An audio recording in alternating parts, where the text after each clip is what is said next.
everyone. How are we doing? Can you all hear me okay? I am plagued by tech gremlins today, so I just want to check everyone can hear me and it's all good. Excellent. I like to see that. How are we all doing today? Give me blood bank to lovers. The demands have already started. The demands have already started. Oh, I missed such an opportunity. I should have gone with a red drink.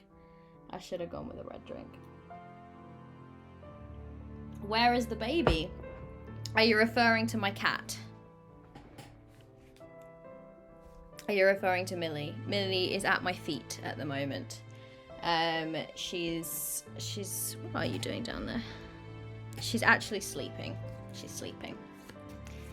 She's adorable. Hello, Julia. Thank you for coming by. Thank you for dropping by. And of course, yes, I'm very, very excited, in fact, to play this game. Let me just make sure I'm all set up here. Cool. Welcome to another solo spotlight. I've done quite a few of these now, haven't I? And I've been pretty good at keeping to one every week. And this is going to be the second one that we'll be playing for October, for kind of like Halloween month. So I've gone for very spooky style games this month. But this one caught my eye. Last week I played a very like, you know, classic haunted house. You're exploring, you're talking to the walls and the ghosts and things. This time I was like, I think I need to inject a little bit of like one of the other things that I love about Halloween month, which is the sort of slight dark romance kind of things that can crop up during that time. So this time I went for A Rush of Blood, which is by the lovely Julia, who has joined us in chat, which is thank you very much for coming along. And it is a solo role-playing game in which you will play as a vampire's favorite blood source. That line alone just was like, yep, I need to play this. I need to play this so bad. It's it's written from the lens of like a very sapphic relationship, which that's how I'm gonna play it today. But you can, of course, change up genders and things like that as you wish, as you see fit. But the vampire throughout this is kind of referred to as like my lady, and all of the artwork is so queer and it makes me so happy. As witnessed here, as you can see, look at this gorgeous piece of work. That's just a small snippet of the artwork, but I was like, I need to kind of show off how gorgeous it is inside, because it's beautiful. So you play as a vampire's favorite blood source. You discover how a vampiric influence can push you, improve you, or destroy you and your loved ones. Create your character, create her vampire lady, and describe the beginnings of their relationship. Attempt to take control of your life, or follow where it takes you, all while being fed from. I love the concept of this game. What I will quickly touch upon before we do anything else is safety. Safety first. So this game does some really good stuff with the safety tools. It does talk a little bit about some of the things that you might find. There is potential, depending on how you kind of write it and what you do with it, there is potential for some sort of like toxic relationships, gaslighting, you know, abuse. You could kind of definitely pull that into your game, or you could make it much more romantic if you wanted to. It's really up to you on how you want to deal with that. That's probably the line I'm going to go down. There are a few prompts that are very sexual, but there is a mechanic to the game that helps you if you don't want to write those prompts. They can be skipped over by spending a token. So there is actually a mechanic to the game that means that you don't have to deal with certain prompts if you don't want to. which I quite liked. The mechanics of this game are really cool. They're really interesting, so I'll go over those. And they're what I love about journaling games, especially, is when the mechanics are quite simple, but you kind of go, oh, I've not seen something like that before, or oh, they've done that a little differently to how I'm used to, but they're still very simple, and the focus is still on the writing side of things, because for me, that's what I personally love about journaling games, is kind of like the delving into the story. Yeah, this game is full to the brim of very confusing emotions. Some dramatic events probably will take place. Supernatural influence, obviously. Blood, obviously. If you're not a fan of vampires, I don't know that you need to play this game. Or watch me play this game, because that's what this game is about. It does also say if you want to remove sexual themes, you can take out the world from your deck. I'm going to see how I feel. I'm going to keep it in, but if I do come across that card and I'm not feeling it, I'll probably just skip over it and draw another card, because for me it can really depend what I'm in the mood for and how the story is kind of shaping up, I guess. So that is what I will do with it, but you are free when you play it to do it however you want. Yeah, so I think that's the biggest thing. If any of those things sound like something that you are not really keen to watch, then thank you so much for your support, but I would rather everyone look after their own headspace than force themselves to watch something that makes them uncomfortable. And of course, feel free to head off at any time. What you will need to play, very, very simple. A copy of the rules, I do indeed have that. A way of recording my thoughts, I do indeed have that as well. 4 tokens, and these are part of the mechanics. These are, I will go through exactly how they're used, but you spend them essentially to be able to skip prompts, and then you can also, they have an effect on the die rolling. You will need a single d6 die. I've chosen like a very thematically coloured d6. Gone for very blood red here. So that is what I've got going on here. Yes, themed dice, exactly. I was going through. I'm gonna confess to you, I am one of those dice goblins, and I've got a lot of them. And I was like, I need to find some red ones immediately. And you will also need a deck of tarot cards. I do have a deck of tarot cards. I have already started to split them up, because you need to split them up. But just to show you some of the gorgeous artwork for these particular tarot cards. Let's go look at that. These are Alderdoodle's tarot cards. They are absolutely gorgeous. And I have not had a chance to play anything with them. So I was like, this is the game. This is the game, the Alderdoodle's tarot deck. Yes, Alderdoodle!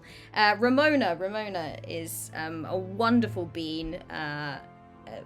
Just a lovely, gorgeous person to have in the community. You use her borders. Oh, well then this is perfect, isn't it? This is perfect. This is a gorgeous way of kind of bringing those two things together. So I'm using her tarot deck that she designed to play your game. Okay, so where are we? Yes, so a deck of tarot cards, and that's how you kind of draw the prompts. If you play with a physical deck, which I will be doing, you separate the court cards. So the court cards are obviously page, knights, queen and kings, and they go in sort of like separate piles of their own. They are used as a mechanic as well, so they're a separate thing. So it's all very exciting, and then everything else goes together, so your major arcana and the rest of your minor arcana cards are shuffled together. And then you essentially play in a sort of loop, like a gameplay loop is very, very simple. Shuffle the cards, pull a single card, you journal on its prompt, or use a token to skip it. And some of them will have like an optional court card, like next to it will be written that you can use a certain court card. The court cards are basically used to inspire NPCs, so you don't have to use them. These bits are optional. You can just come up with your own NPCs if you want to, but each stack of court cards has a lovely sort of bunch of NPC prompts that you can use to inspire those. And equally, some of the prompts when you draw a single tarot card will have an action associated with them that you can attempt to roll to see if you are successful. The more tokens that you have, aka the less you skip things, the more likely you are to be successful. So we'll see how we get on. Again, using that action is optional. You don't have to do it if you think narratively it doesn't make sense. For example, if you use an action that if you're like, well, I could succeed and then this will basically give me an ending, and you only just started, you might want to wait until you get into the game a little bit before you do that. But it's entirely up to you how you play. Then you discard the card and you pull your next card, and so on and so forth. So very, very, very simple mechanics, but still got something that's a little bit interesting in there. I like that you roll for if you want to do an action and you roll to see if you succeed or not. I really like that. There are some special cards. I've already spoken about cards that have actions on them and cards that have court cards associated with them, but there are also skull cards. So those essentially take you to a special choice in which you can choose to bring the game to an end. And if we come across those, I will go into more detail. But they've got a little skull symbol next to them in the prompts, and they look very scary. And I don't know if I want to get those. But yeah. And what I'm going to go ahead and say that this is... as I'm looking at this book, I can actually see the borders that you're talking about, Julia. They are absolutely stunning. I will just say as well, like, what the way that Julia has written this book out, it's so easy to understand exactly how everything works because of the examples provided. That really, really helped me to figure out exactly how you would make sure that I'm going to play the game properly, essentially, because I don't want to get it wrong. It's a fear of mine. But I'm sure I'm ready to be corrected if I am misunderstanding something. So please do not feel like you can't. All right. I like ace cards. So ace cards are a little bit unique. They give you an opportunity to dive into your character's past and present and learn a little bit more about them, which I thought was kind of cool. Anything else that we can have a quick talk about? Yeah, I mean, we've briefly talked about tokens. So you start with 4. Every time you draw a card that you would quite like to skip, you can spend a token to do so. What that means is that the event did happen, or you can definitely play it that the event happened, but your character has either chosen to ignore it, or not engage with it, or has repressed the memory, which I thought was quite interesting. There is some really cool optional rules that you can engage in. Just to briefly kind of go over them. There's a relationship tracker. You can choose to kind of measure your relationship. If you don't want to kind of figure it out narratively, you can choose to measure it as a metric. You start at 0, which is the vampire is neutral towards you. And then as you do things, if she finds out that you lied or that you betrayed her or moved against her, you move the tracker down. Equally, if you defend her or you take care of her, you move it up. And that can affect the kind of endings that you can go for. There is a sort of an actions have consequences roll. So an unsuccessful roll on an action is likely to cause some problem. The consequences depend on the action attempted. Consider the prompts below while you journal on your card.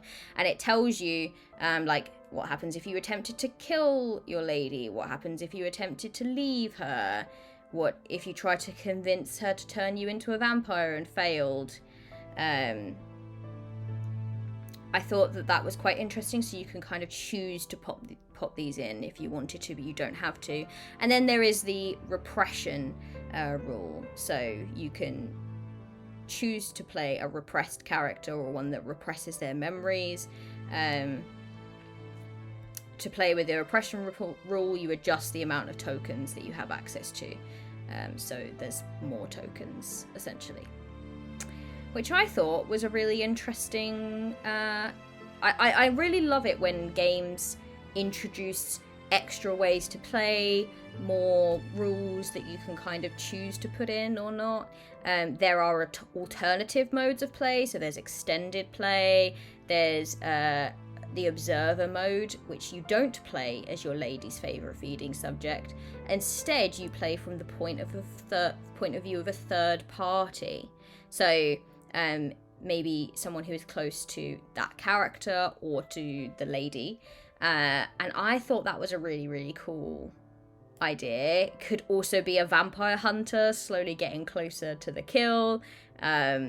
Really interesting. I could definitely see a really fun playthrough of you playing as the vampire hunter, trying to track down this vampire and sort of honing in, but then also watching the relationship between the vampire and their blood bag and sort of grow and flourish, and then getting a bit caught up in as to whether you want to kill them or not. I thought that would be a really interesting story that someone could write, but that is not what I am doing today.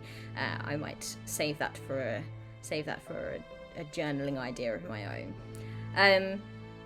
So all that being said, I think we have come to the part where we start doing some writing. There is some establishing questions, and I've kind of written them down so I can go through them.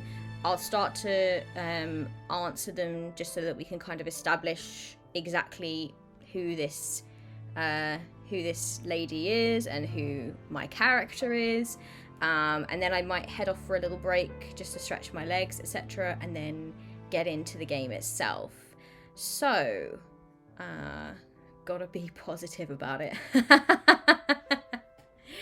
All right. Hilarious, Jen. Absolutely hilarious.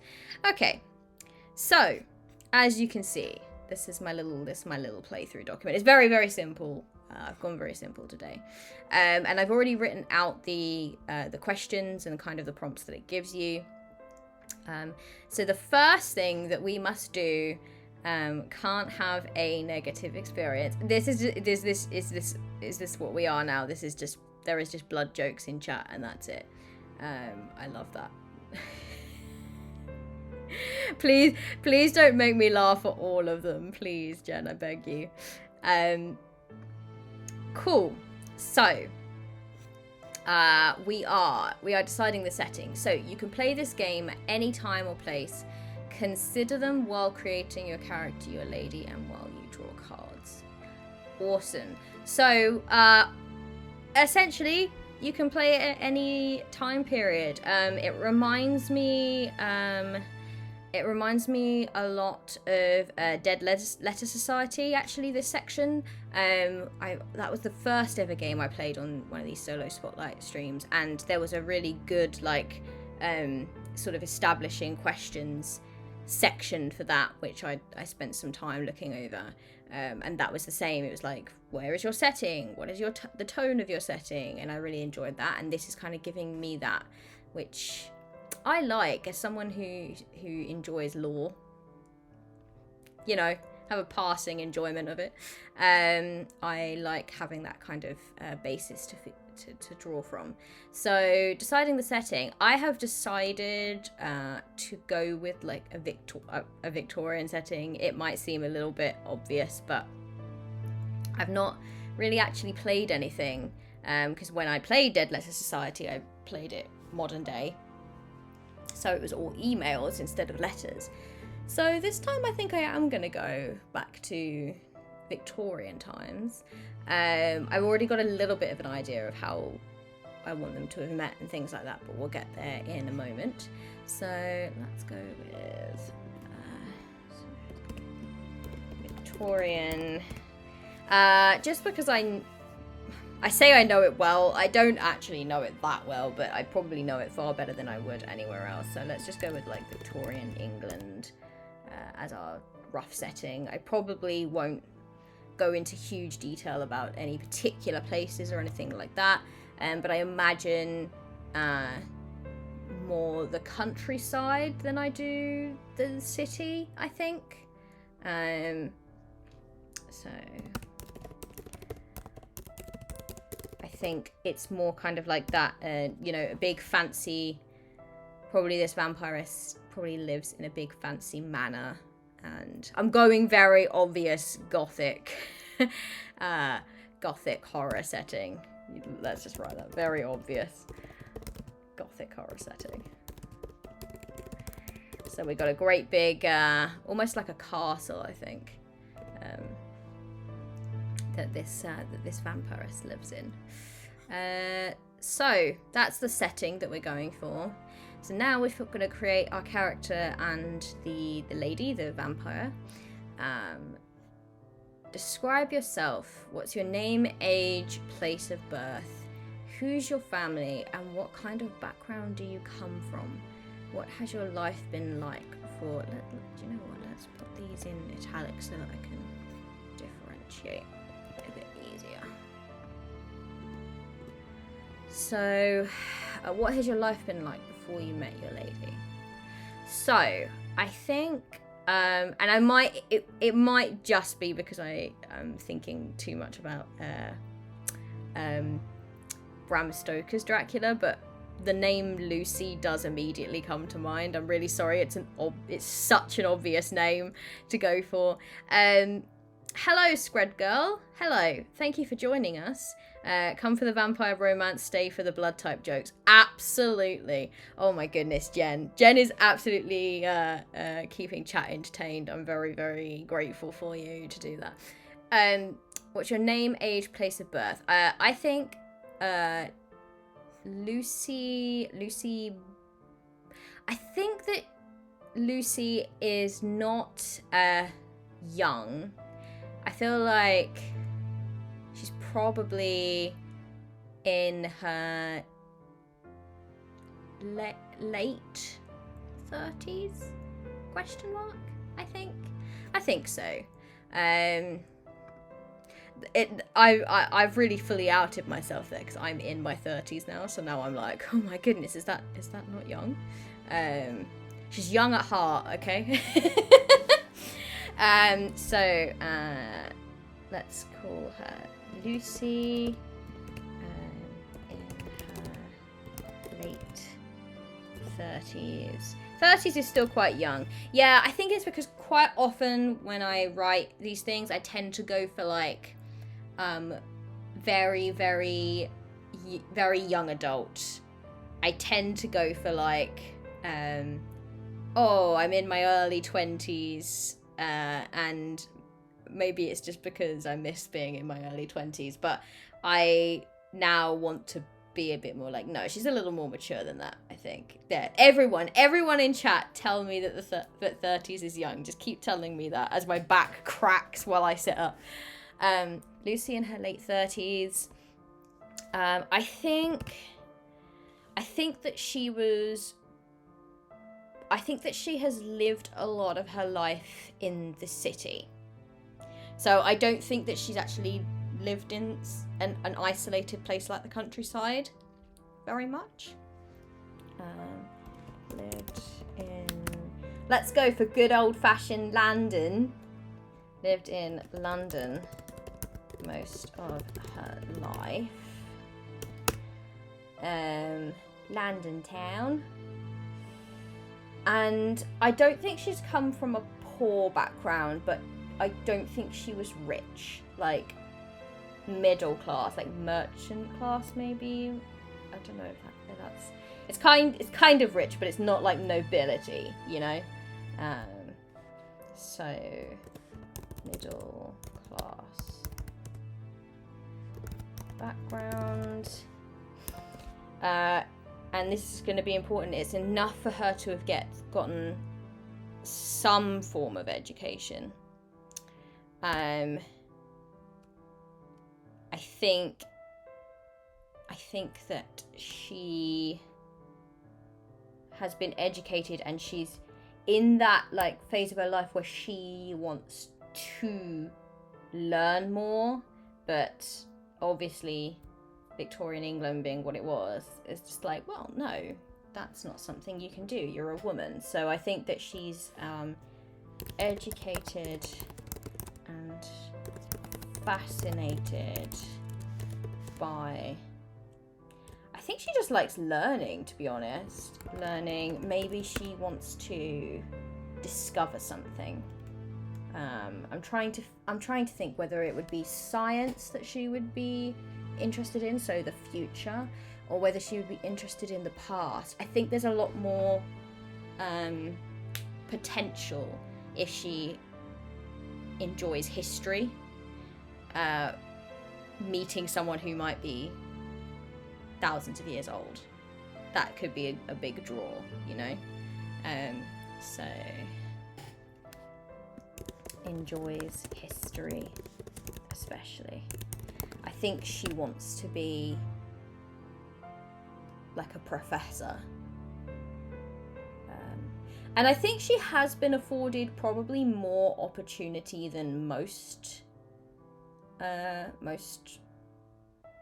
women in her life, but she's still met with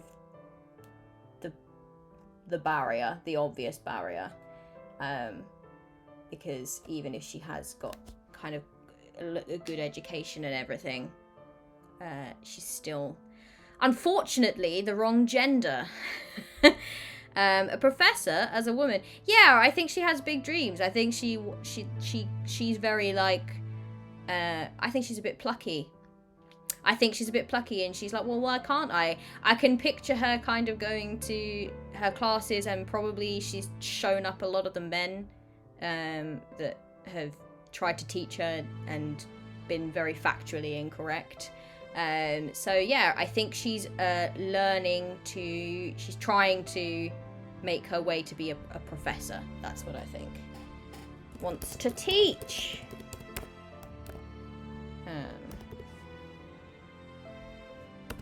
And be a professor. Probably at a prestigious institution such as Cambridge or Oxford. At a prestigious university such as Cambridge. I'm going to have to choose because this will be important. There'll be a choice, you know, like that's quite a thing over here in the England. Describe your lady. What name does she use when around you? What did she tell you about herself? Where does she come from? And what does she do on a nightly basis? Do you think it's the truth? This is interesting. So,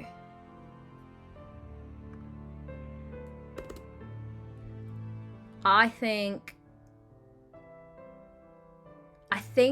her name is I'm feeling a V name. Maybe it's because vampire.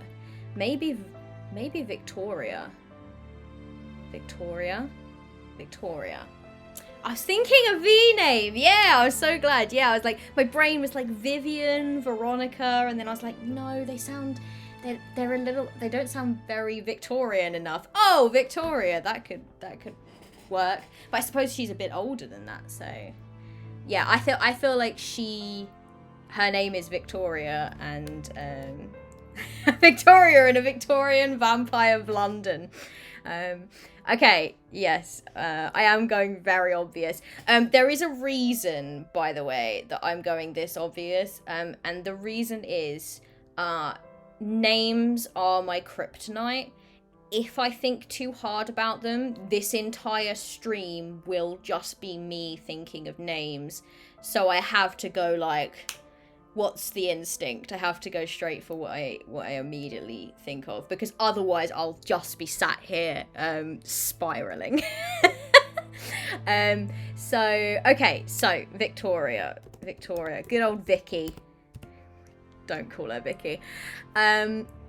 Victoria, what name does she use when around you? That's the name that she uses, I think. That might not be her name, but that is certainly the name that she uses.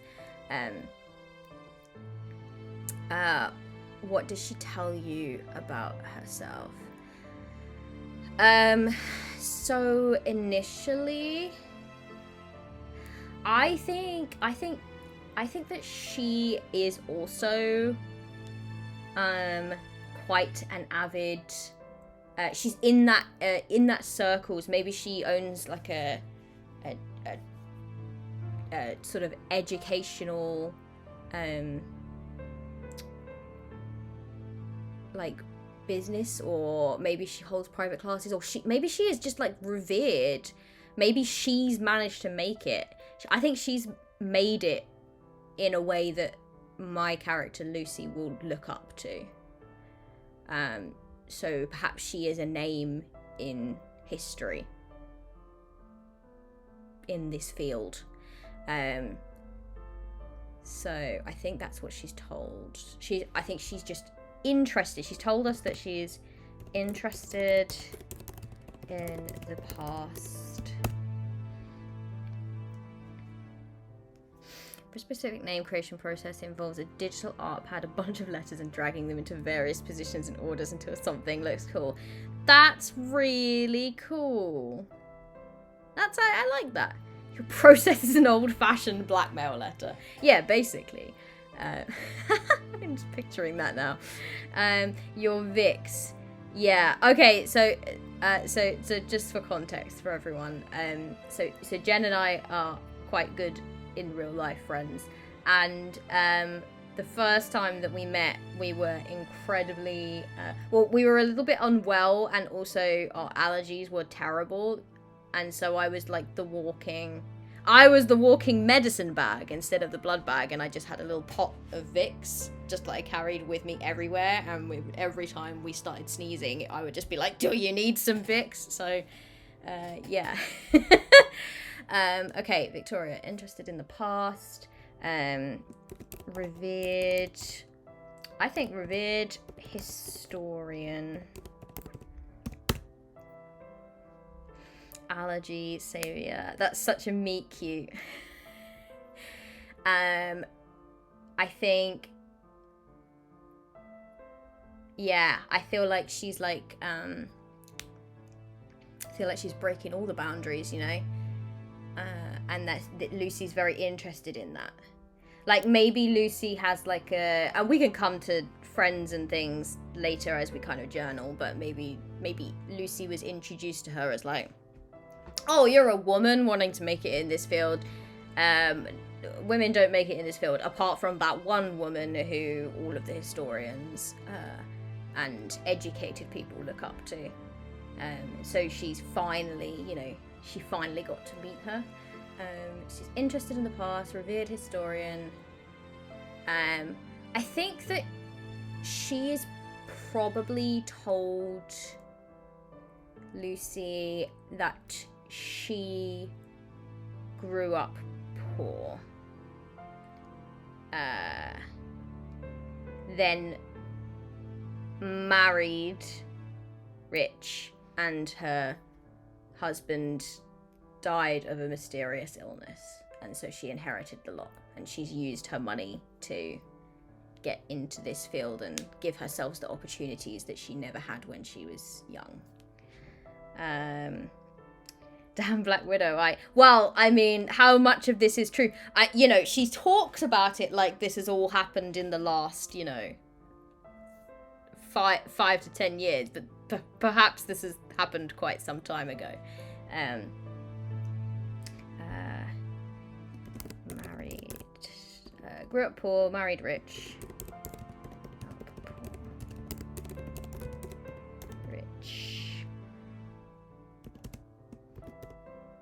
Husband. Specifically, it's gonna be a husband, I think. Husband sadly died young. Bequeathed financial opportunity to her. She's used it to... I think she's going to say that she's used it to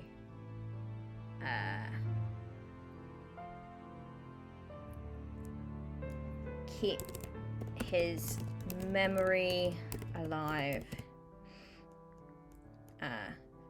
with the legacy of her discoveries. She's utterly bullshitting, isn't she? Okay, so grew up poor, married rich. Yeah. I kind of am very interested in just this woman who's just come along and just been like, right, yep, I'm rich now. And I think, like, she would probably say that growing up poor kind of gave her a lot of common sense that many rich people might not have. Gave her, like, a different kind of outlook to life. Cool, so she's used it to keep his memory alive with the legacy of her discoveries. Lovely. Alright. How did the two of you meet? Who approached who? What was your first impression of her? Did you talk, flirt, dance? How did you end up being her food? All the big questions happening at once. Okay. So we're gonna break this down. I think we... they met at a... See, I was going to say... Well, I can combine them, actually. I was going to say that they met at, like, a networking event, I suppose, of just, like, a sort of a soiree of interested historians. But it could have been at her house, because her house is a historical relic. Yeah, I think it's a very, very old house. So, and then I think that potentially Lucy, she's, like I said, she's quite plucky. I think she went off exploring, and she was not really enjoying. She tried to get involved with the conversations with the men. They weren't really interested in having her as part of the conversation. So she just went off, like, exploring, and then I think she ended up being approached by this, by Victoria, who, instead of telling her off for just, like, sneaking off in her house, was just like, oh, and they began talking, you know, about, like, all the history of the house and about their lives. I think they just ended up having a really, really deep conversation and becoming friends. And then I think that Lucy ended up starting to go around there frequently, but there were probably big parts of the house that she wasn't allowed to go in. It was like they would always, not necessarily that Victoria stopped her, but it was more just like they stayed in certain parts of the house, but then Victoria opened up more and more doors to her, and that's how they ended up getting closer and closer. That's what I think. So let's get that down. So they met at a soiree at Victoria's house. A gathered party of interested historians. There's probably like some like lectures going on, or maybe a book. Maybe a book has just been written Maybe she just wrote a book. I think she just wrote a book.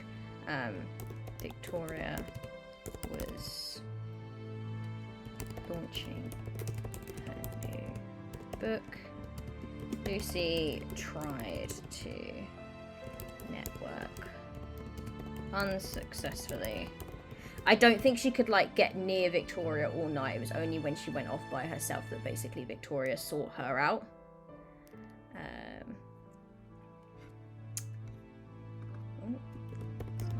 Lucy tried to network unsuccessfully. Went off exploring.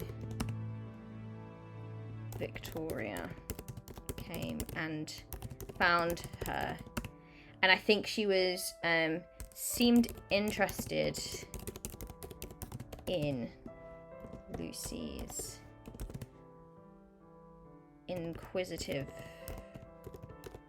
mind.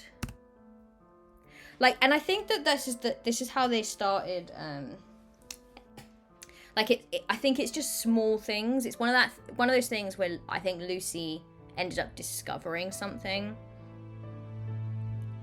That's how she found out that she was a vampire. That's the next question though, so I'll get there.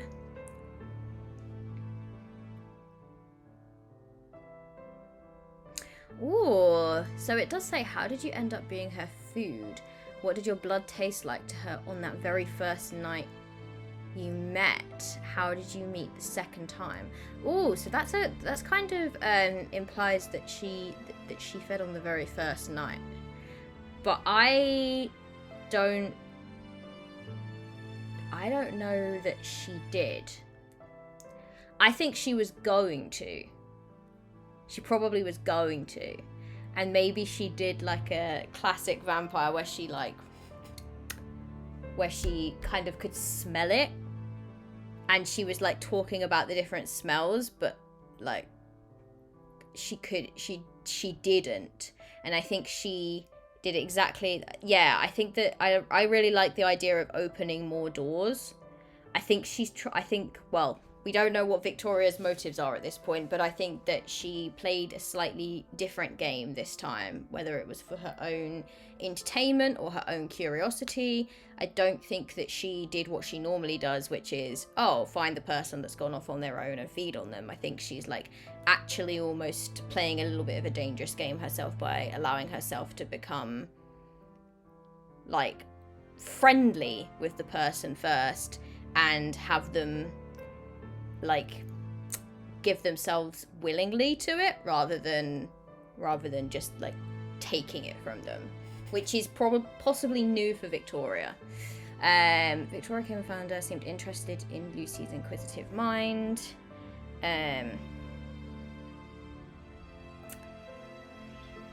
Didn't end up biting her though. Came close. Instead, I think they just talked. Then,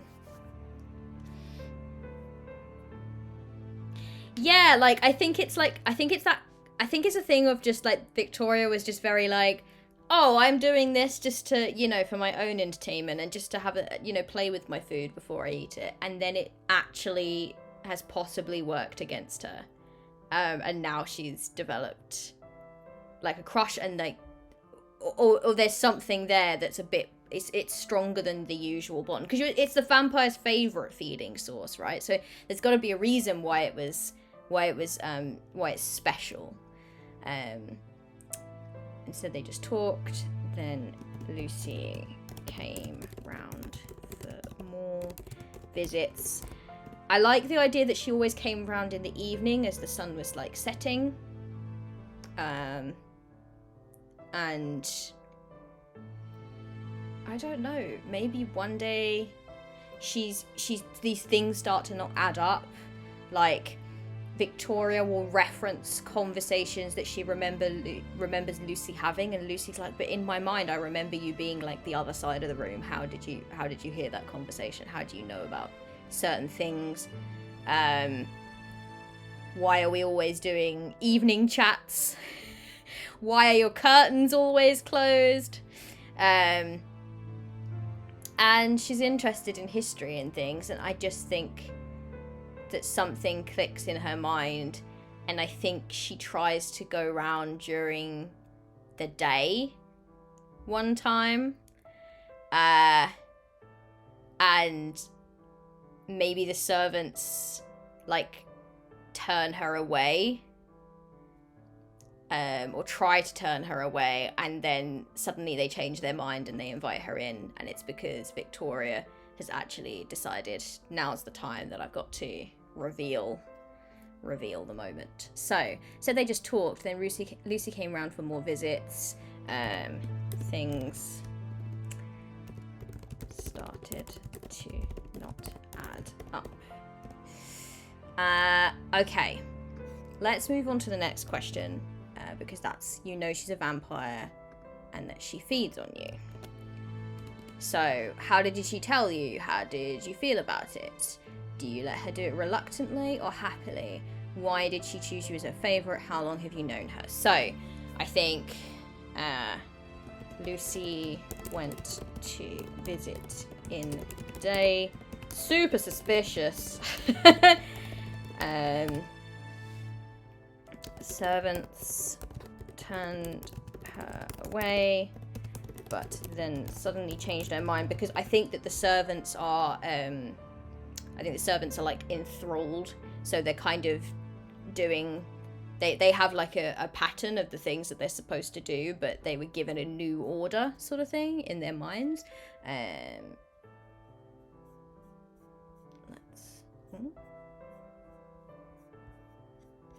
a moment there, didn't it? Servants turned her away, but then suddenly changed their minds and invited her to wait in the drawing room, or in a new room, one that's usually locked. I think there was a portrait in there of Victoria, but maybe dressed in clothing in fashion that's from like from maybe a couple of centuries ago. There was a portrait of Victoria, painted in the style and clothed in the fashion of 2 centuries prior. And very old, yeah, visibly very old. And like, she's a historian, right? So she can kind of like, she's analysing it and she can tell this is the real deal.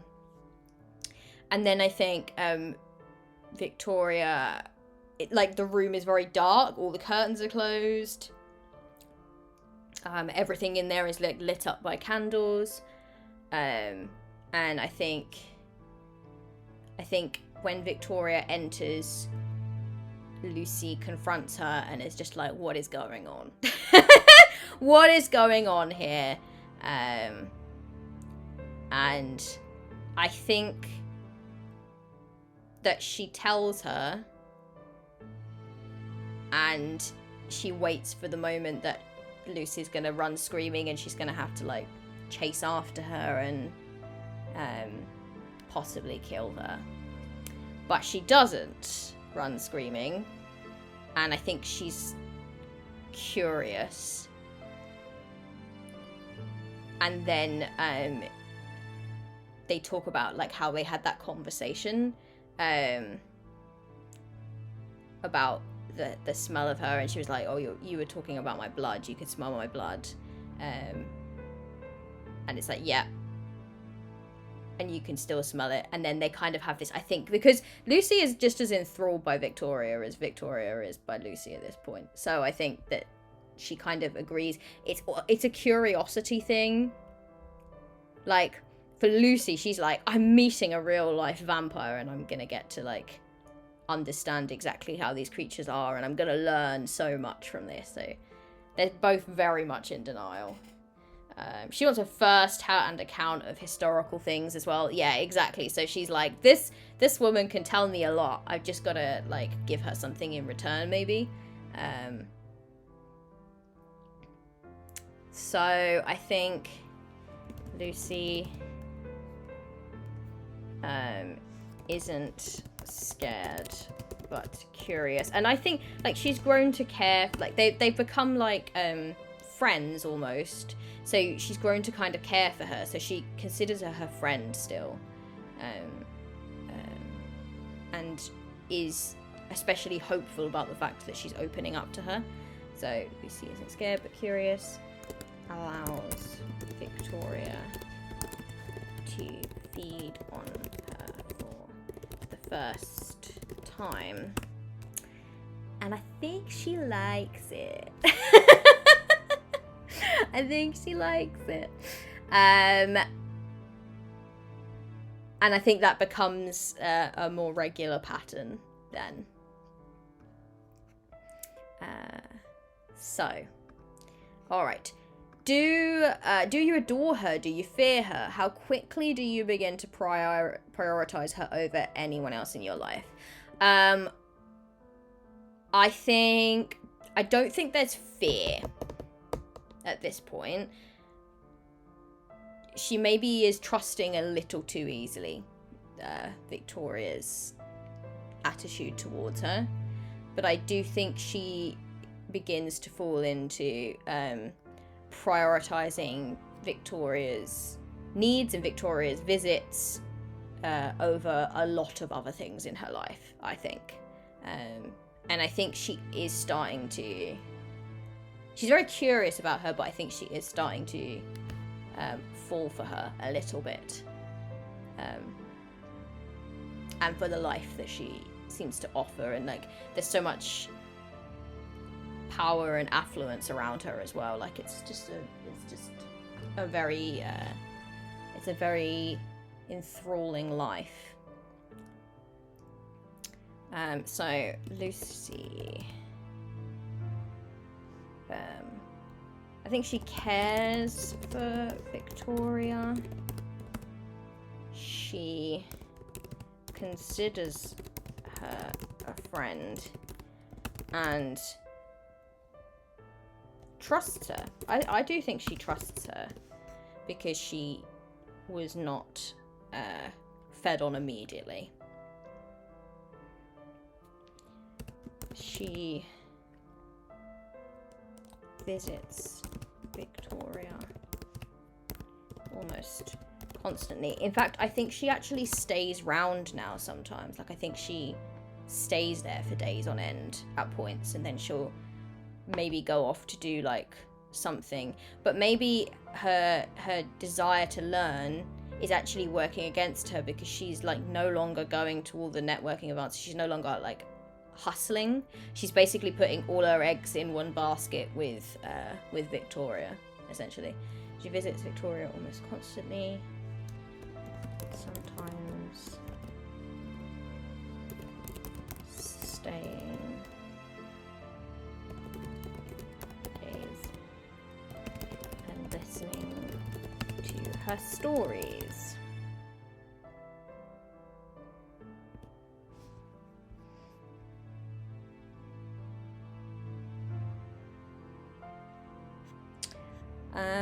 I wonder as well, there was a question earlier about, like, what does your blood taste like to her? That was an interesting question. And I don't know the best way of answering it. Because I feel like she would say, if Lucy asked her, what does my blood taste like? She would maybe just expect a very, like, scientific, well, it tastes like blood. And I think that Victoria would tell her that everyone's blood tastes different.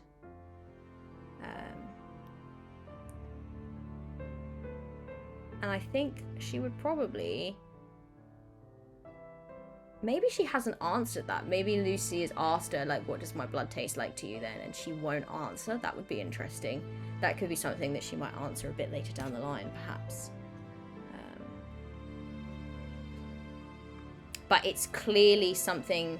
I think she would just say, like, something I've never tasted before. That would be the answer she would give.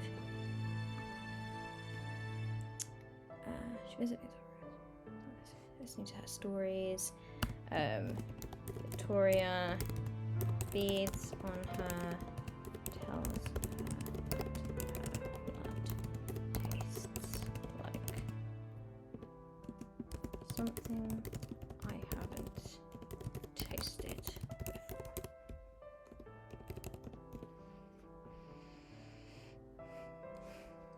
Alright. So, this is an optional prompt. You can pull a card to find out how your lady feels about you, or keep it mysterious for yourself and see where the prompts take your characters and decide them. So, I was thinking that I was going to pull a card, but actually, I think I might see how the cards draw.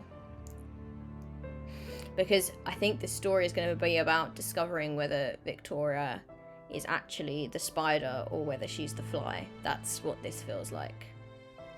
And that's, I think, what we're going to go with here. So I'm not going to... I'm not going to pull a card. I'm going to say that Lucy has decided in her mind that Victoria likes her just as much as she likes Victoria. That they're friends, but whether that's actually the case or not is going to remain a mystery for now. All right, so I think that we've basically established our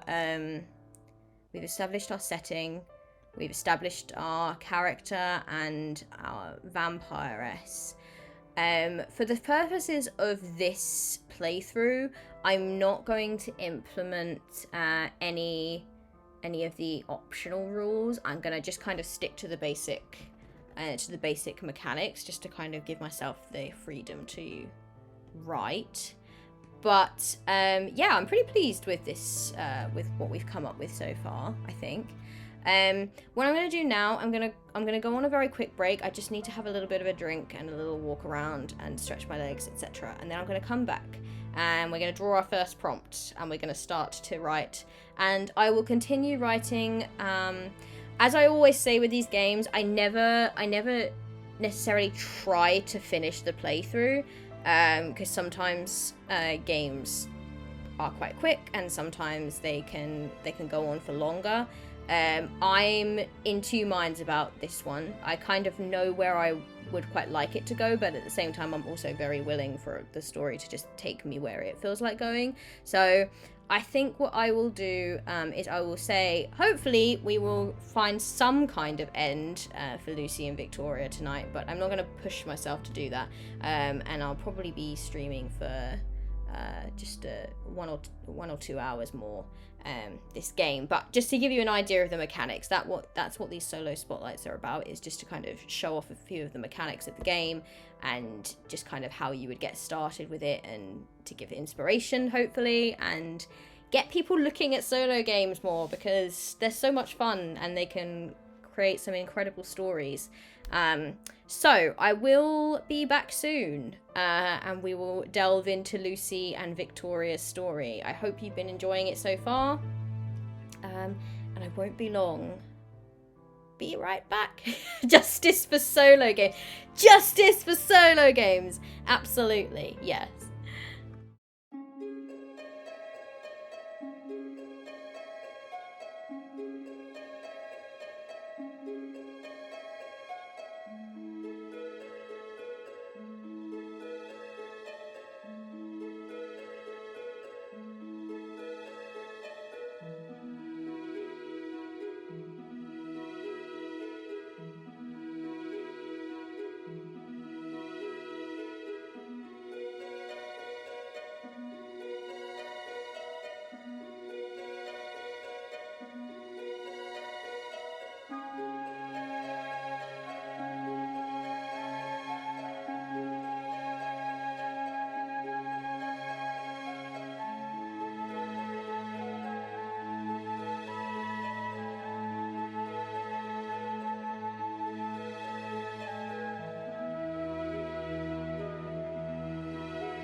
Hey everyone, I'm back. I had a lovely drink. I've got a drink with me now, so I'm gonna just move in and get ready to write. How are we doing? How are we doing? Cool. So let me.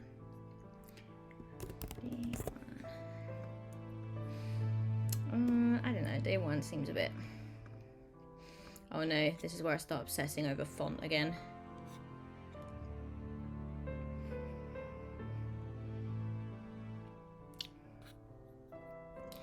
Let's just pick a random date. March 13th. There we go.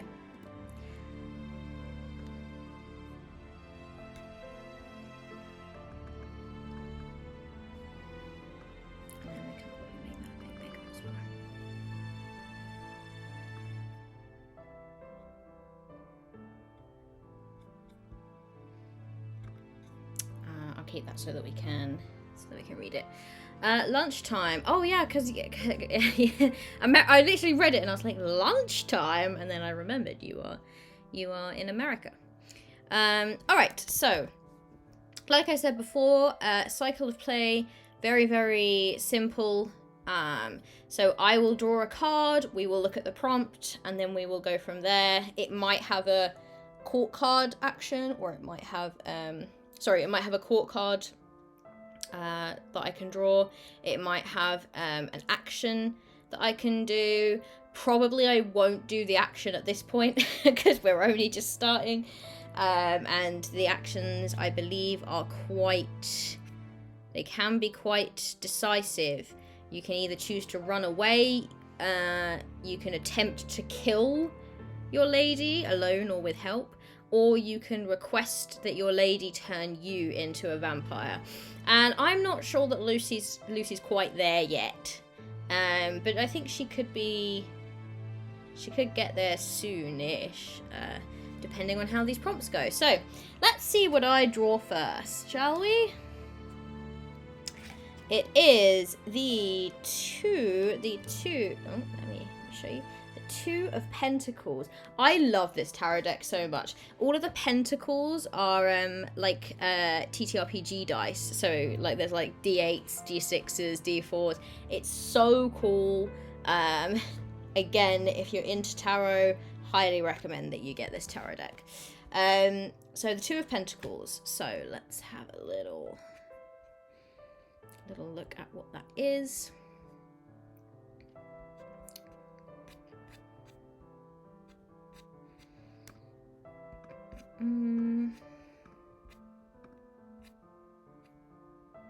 That's Wands, Cups, Pentacles.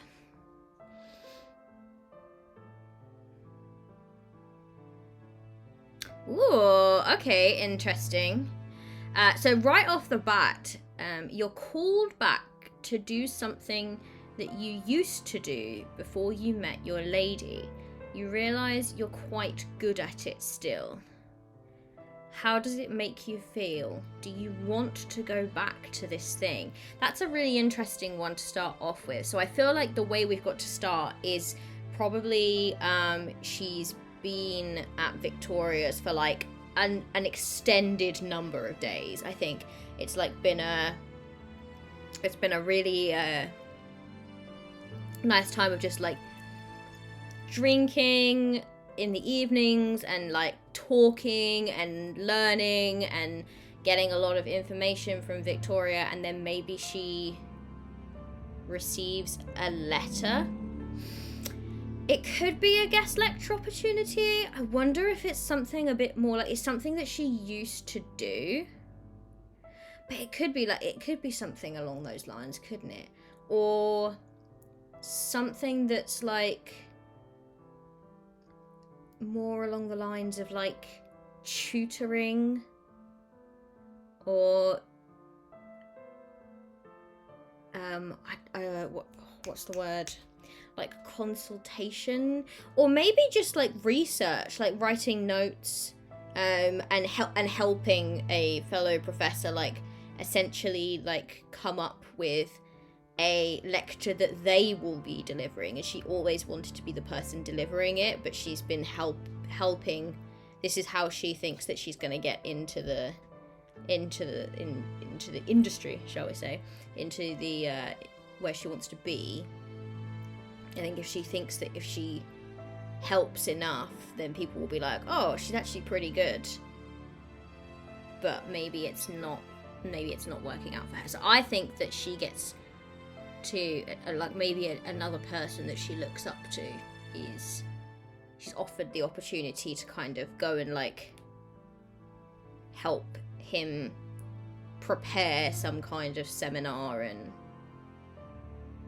yeah, something along those lines. I wish I knew more about Victorian historians now and the way they worked before I come into this, like, yeah, they're gonna be historians in the Victorian era. Alright, so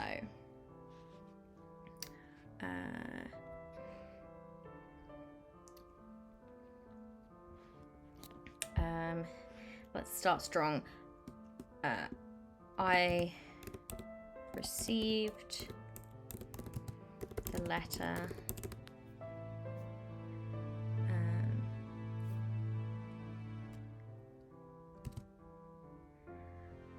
after on my 5th day at Victoria's.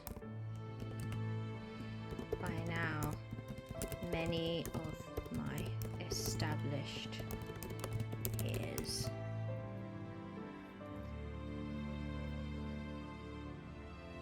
know that I have become quite friendly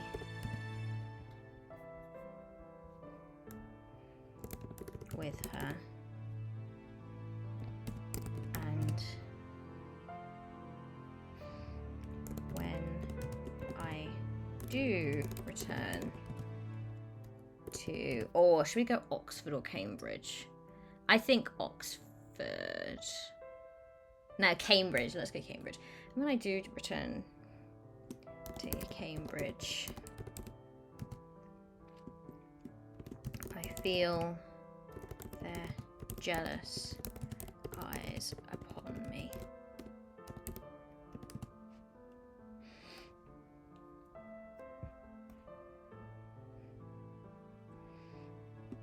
It does give me some sense of satisfaction, as up until now I have always been the jealous one.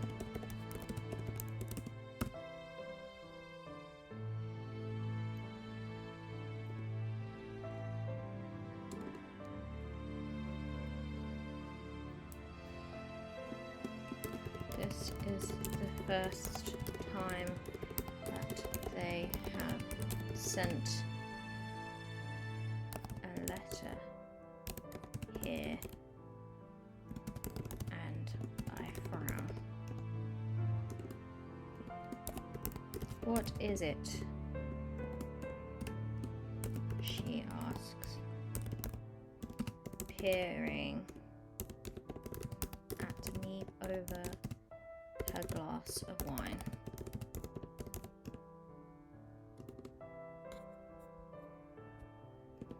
A letter addressed to me.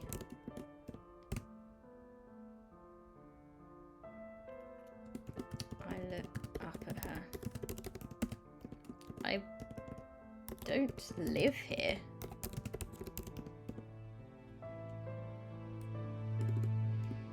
She smiles.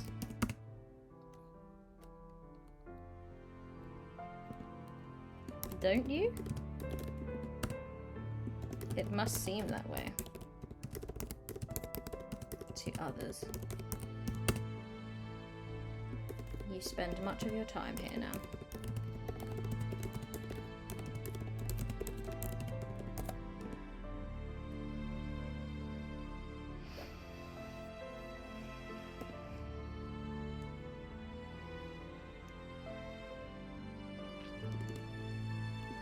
I don't answer, but open the letter with bated breath.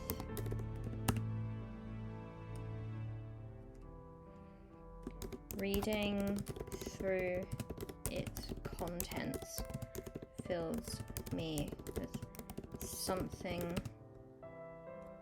of a mix of emotions. It's true, I have been spending many hours at Victoria's residence. My small desk in Cambridge's offices has been barely touched in weeks.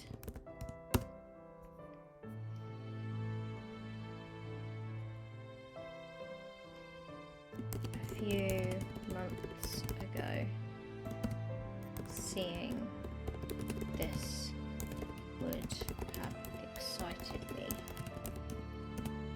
But now I suddenly feel unprepared, as if this would be my first time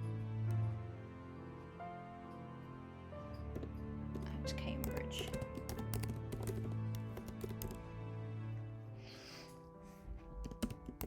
As if I'm starting again.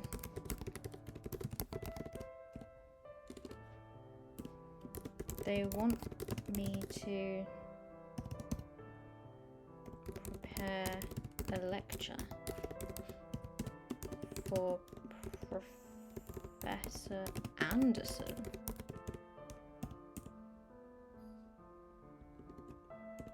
Oh? She asks in a tone that sounds both mildly curious and utterly board at once.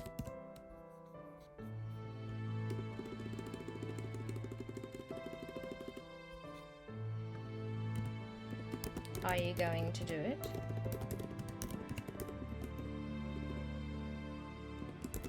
Well, I have to, don't I?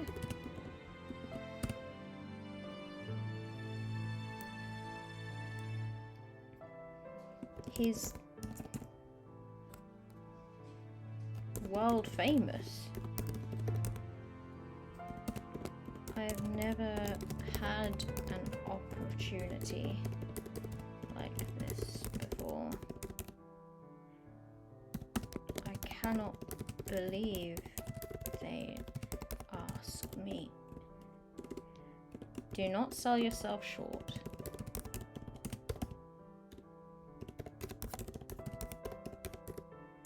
Especially not to men.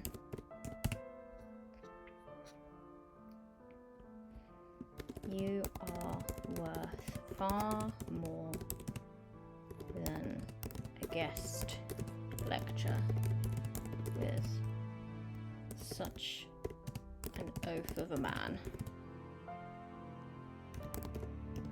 But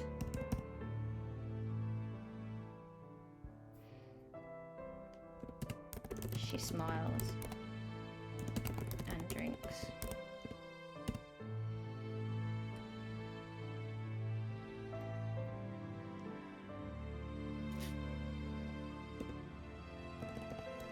If it would please you, you should go.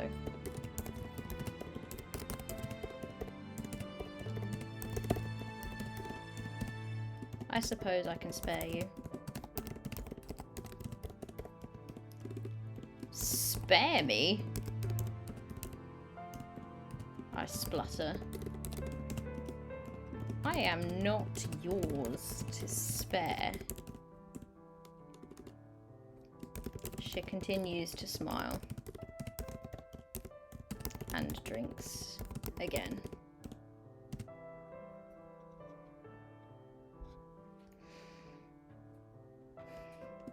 She doesn't answer.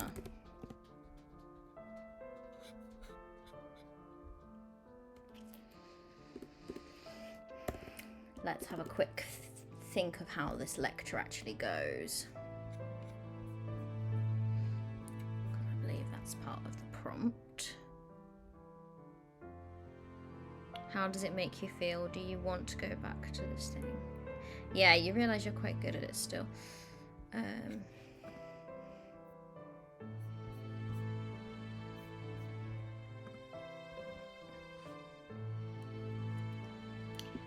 It does not take me long to find my feet when I return to Cambridge's dusty halls.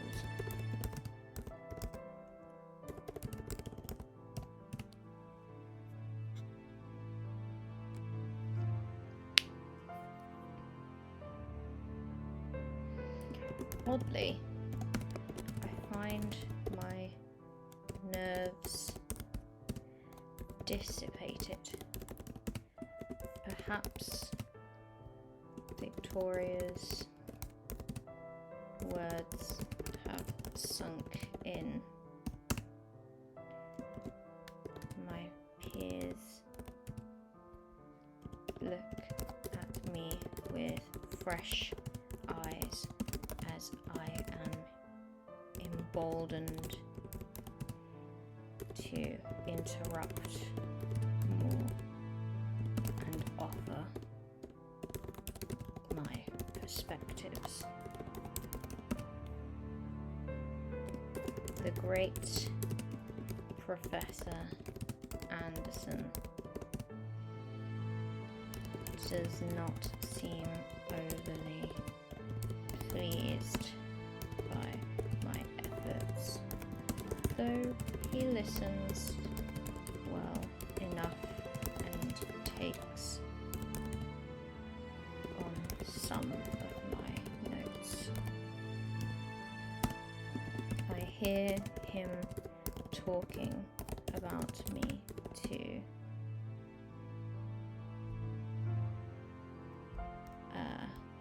my fellow alumni.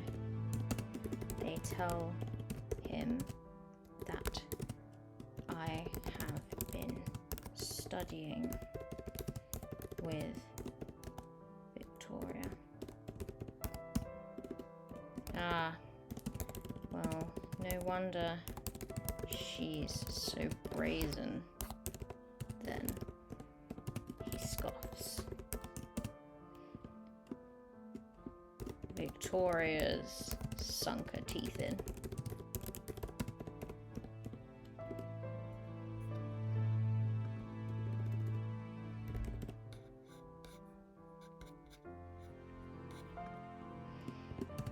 I unconsciously shudder at the turn of phrase. Almost panicking that they might know more than they let on.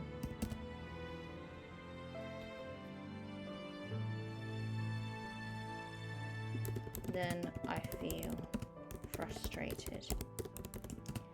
Why can my own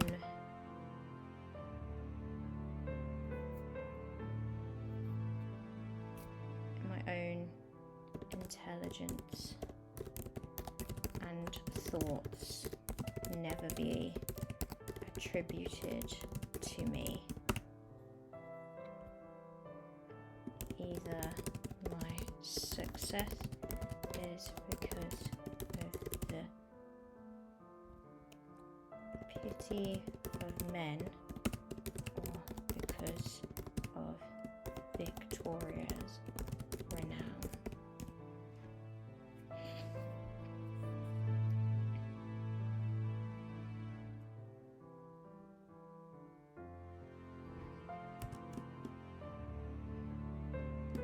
Just for a moment, for the first time,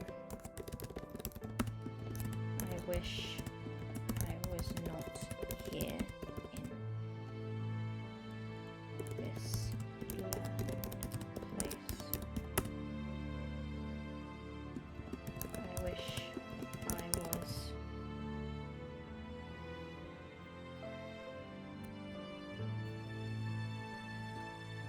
let's change that. I don't even want to be with Victoria right now.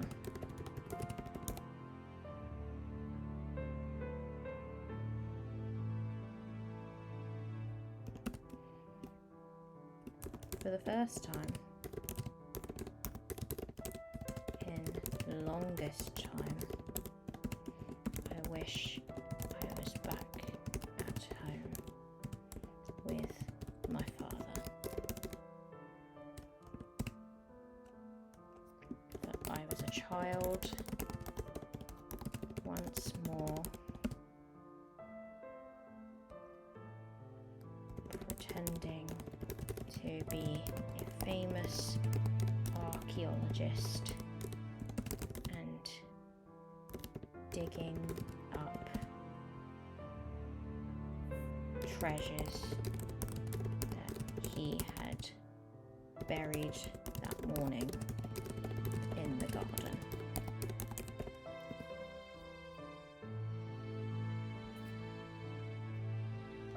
Perhaps I should go and see him soon.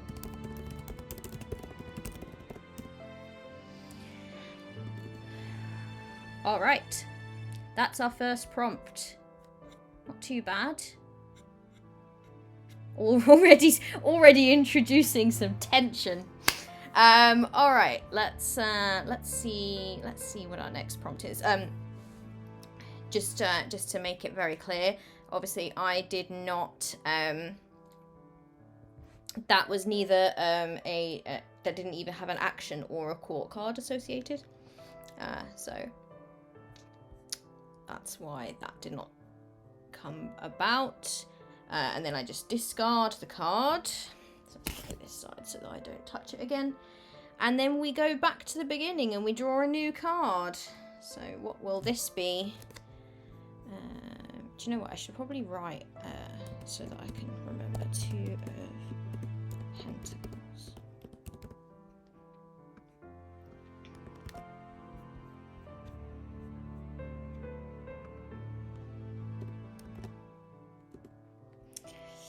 All right, let's just make this a few days later.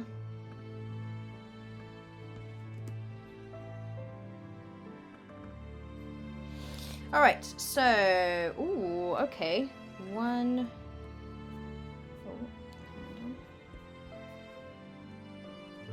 of Cups, everyone. That's where we're at, 1 of Cups. So pretty. I love the gold foiling on it, to be honest. Let's have a quick look and see what that is. Everything is fine. Yeah, it's absolutely fine. It's just a brief feeling. It's just a brief feeling of missing family. It's absolutely fine. Nothing to worry about. Don't worry.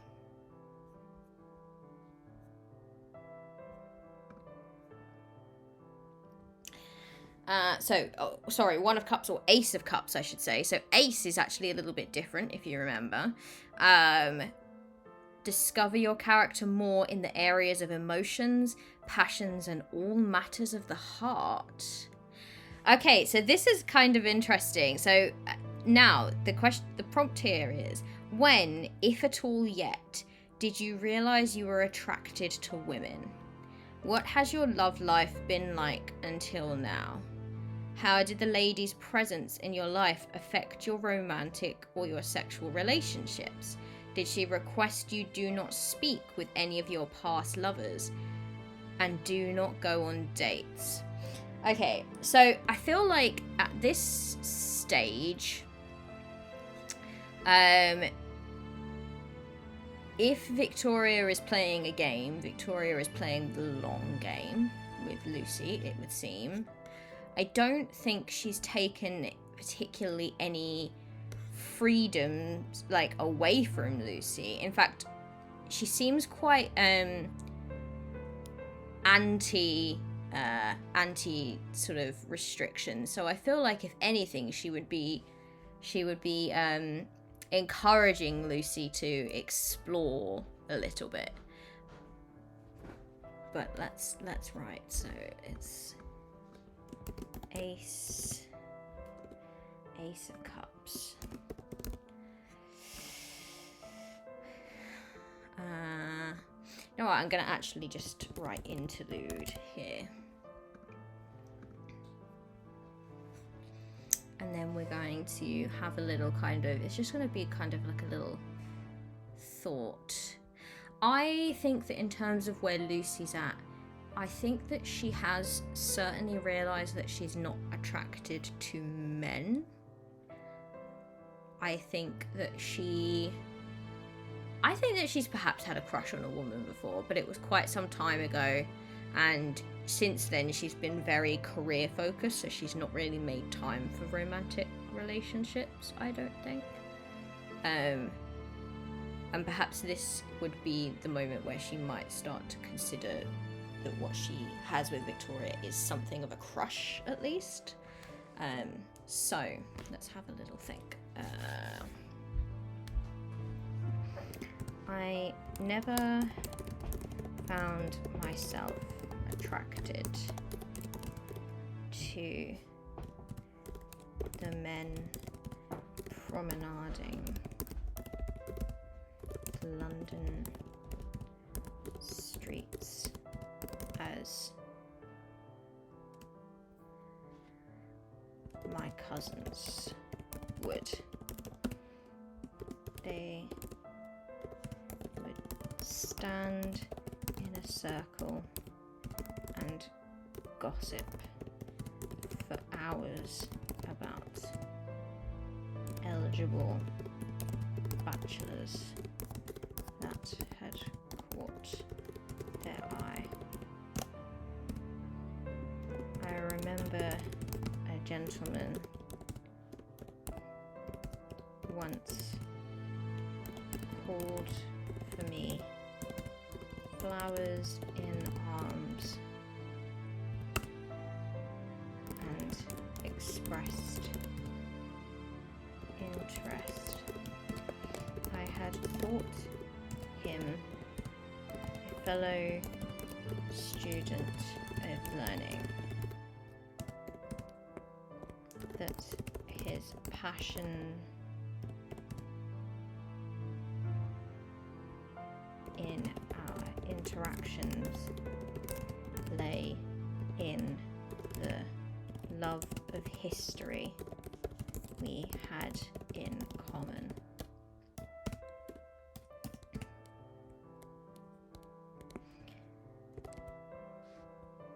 The maid and the cook laughed for days, remembering my face as I had opened the door to him and stuttered my way through a rejection.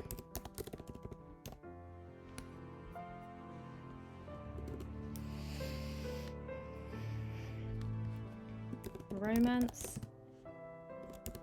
is just not something I had ever considered to be on the cards for me.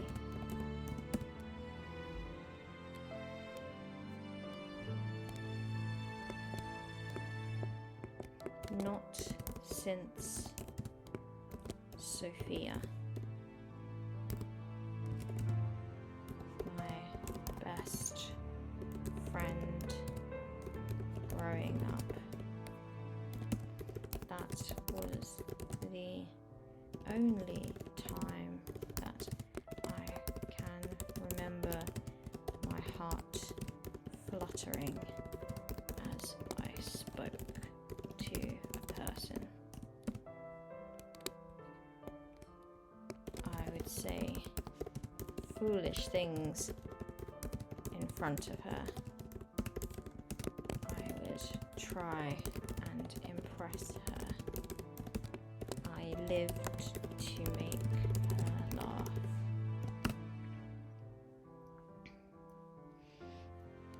And I had no idea what any of that meant until she excitedly announced her engagement to me.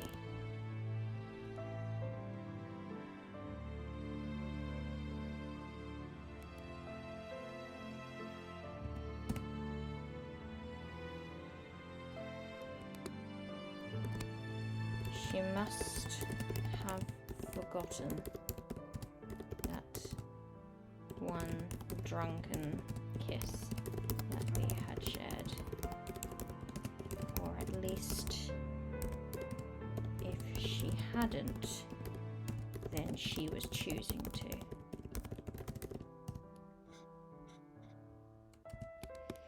I tried to be happy for her, but my heart ached and tears flowed freely for many weeks after.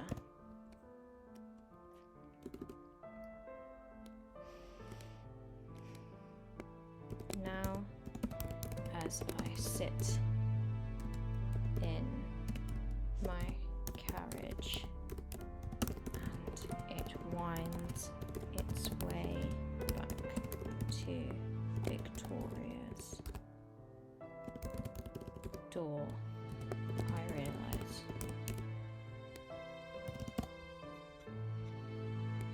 my heart is fluttering again.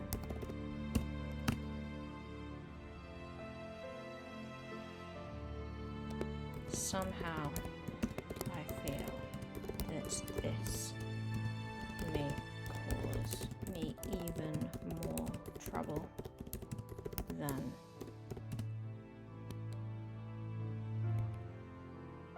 my attraction for Sophia ever did. All right. Cool. Nice. We are going to pull another card now. So let's discard that one. We're doing quite well with these.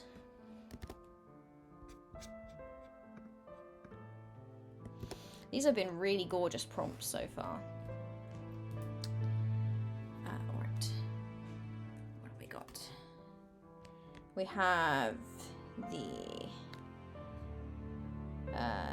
ace. Oh, is that the Ace of Swords? Oh, another ace. Another ace. That's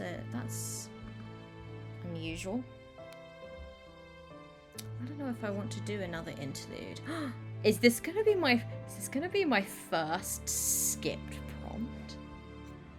Is this gonna be my first skipped prompt? I don't know if I want to do another interlude straight away, to be honest.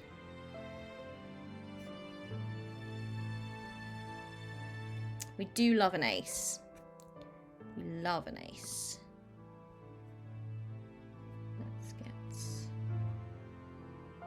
wands, cups. We need swords.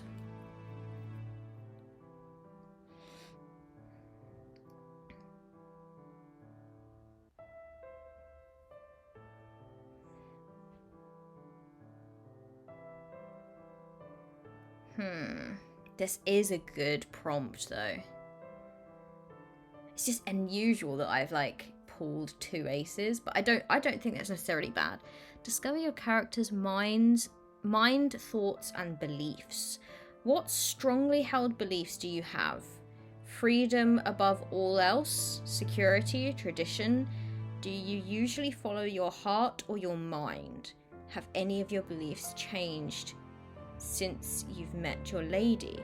How do you deal with the power in your hands and her dependency on you? See, that's a really interesting prompt, actually.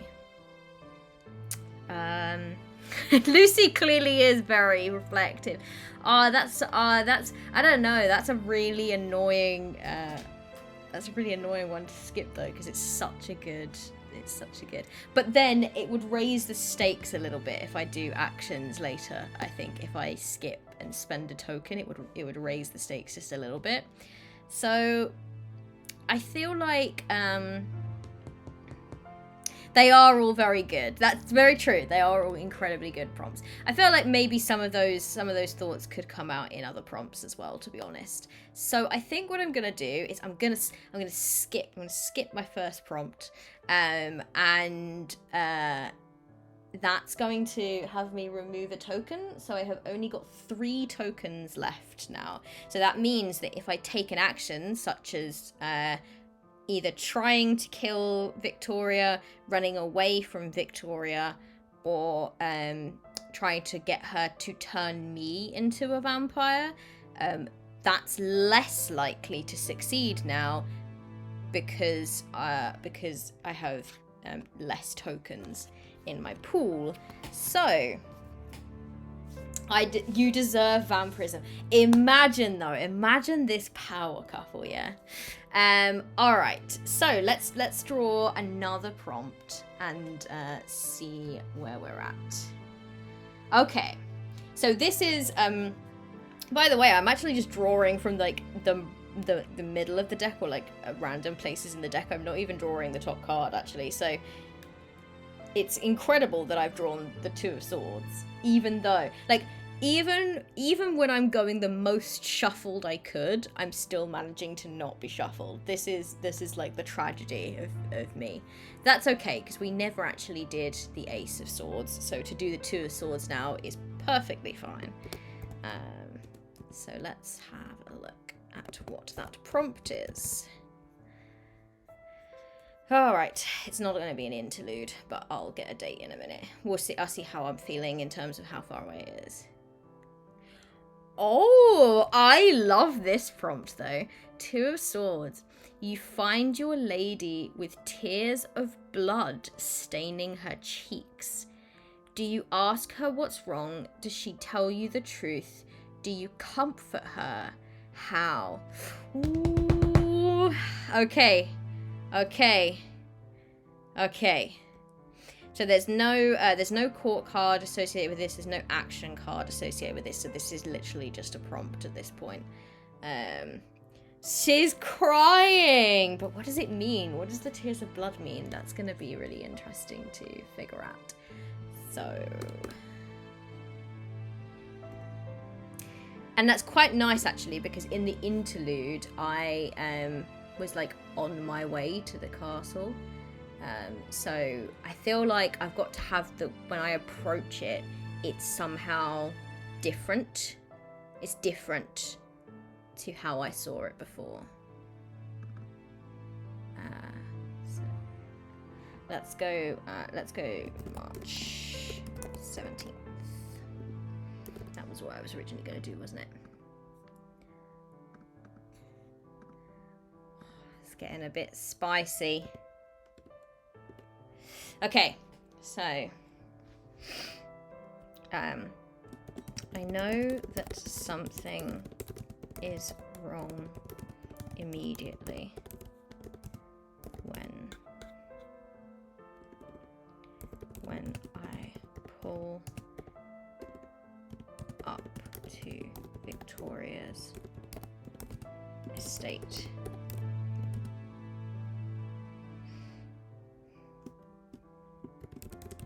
Faithful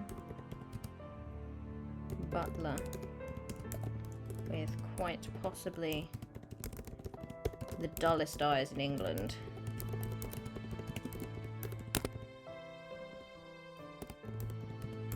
waits for me on the gravel drive.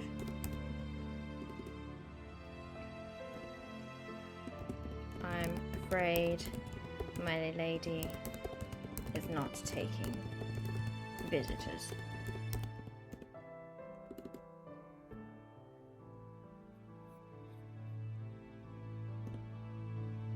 Not taking, but she invited me. She invited you 2 days ago. Circumstances have changed.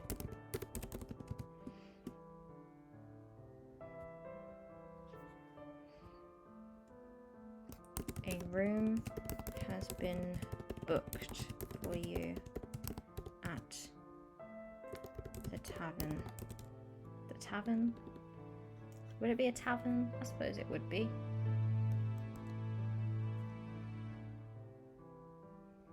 Let's give it a name. At the Rose and Crown. That sounds very British, doesn't it? Crown. In the nearby town. The driver will take you there now.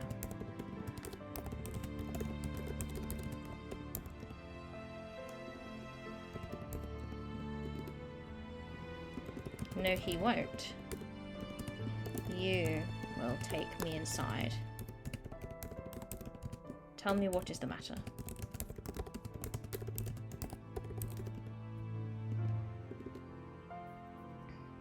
Extremely British. It is. My lady is not taking visitors. He repeats firmly. Has she forbidden me from entering the house?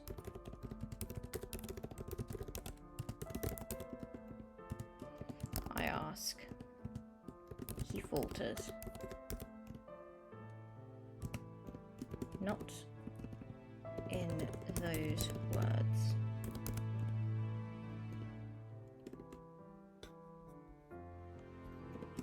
Then I can come in, can't I?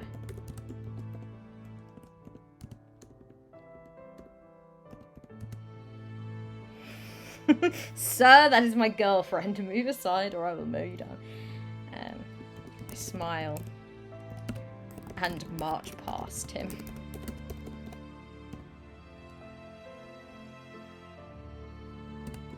He does not move to stop me.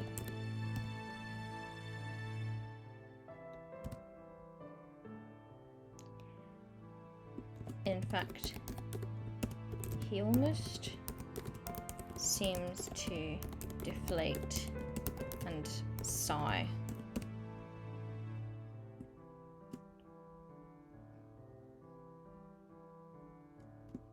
Like he has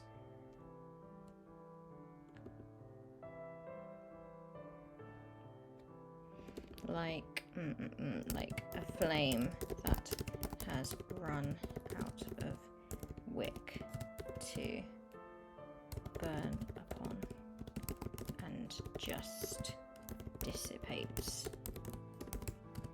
into wax. I swing open the doors.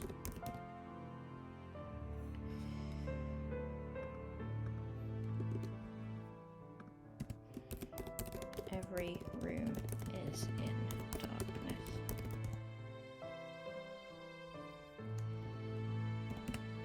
Despite the late hour.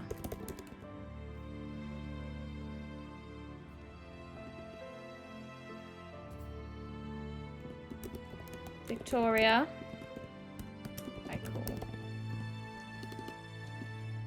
It does not take me long to find her. Normally, she waits for me in her grandest drawing room with her big portrait and her fancy furniture. Normally, the fireplace is lit and crackling.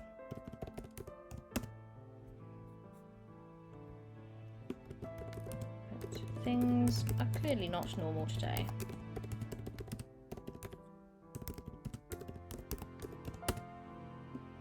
I search for the smallest room in the house.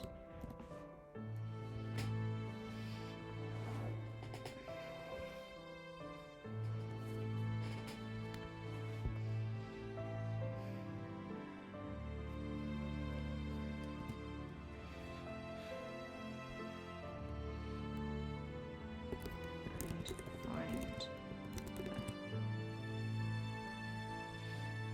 huddled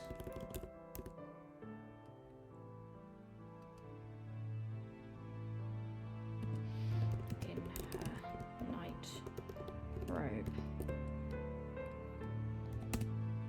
staring at the wall opposite. Victoria, I murmur. You should not be here. She growls. She actually growls. I have not heard her like this before.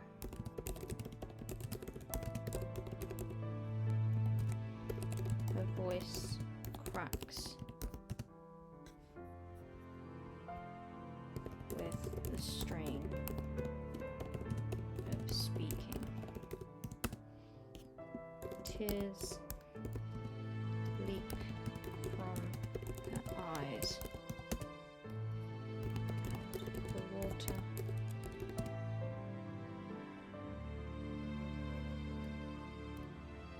seems translucent, taking on a reddish tinge. Does she cry blood? well as feed on it.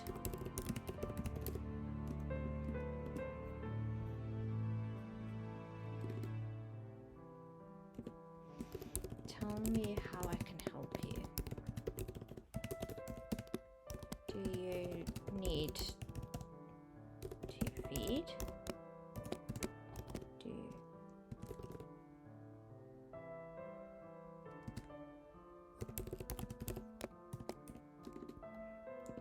I do not need anything or anyone, she hisses.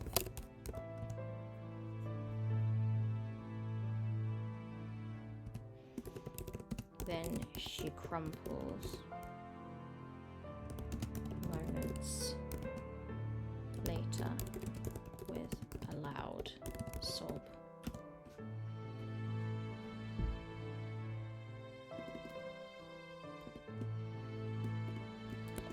I stopped talking. Talking is clearly not helping her. We often talk late into the night on a variety of things. Perhaps this time she just needs silence.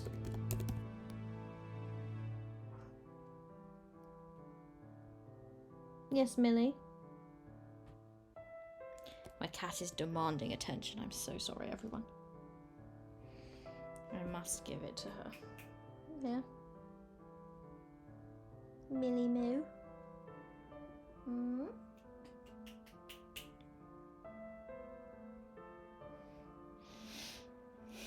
Me on my first day of my period. What a mood. Perhaps this time she just needs silence. I place my arm around her. And she does not shake me off.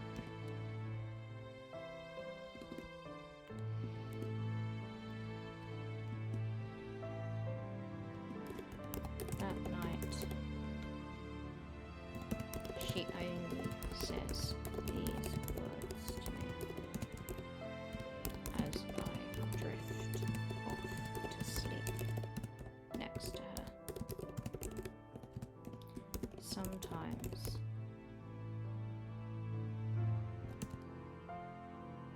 the centuries are just too much.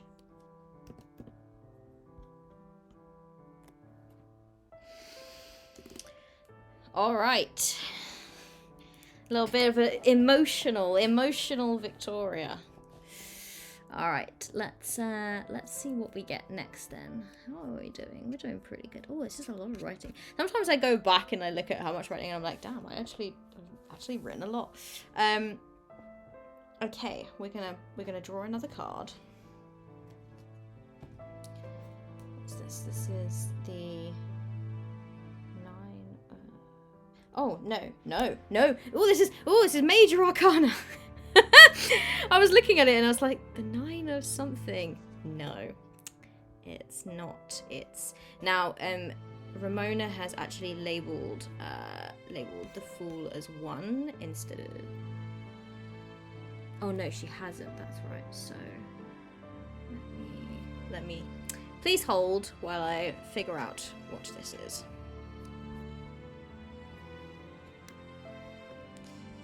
I believe this is actually going to be number 10 here. Oh.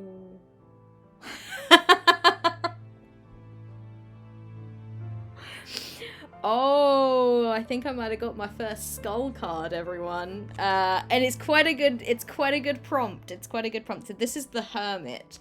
It's quite a good prompt for like to carry on from like what just happened. It's quite good. Okay.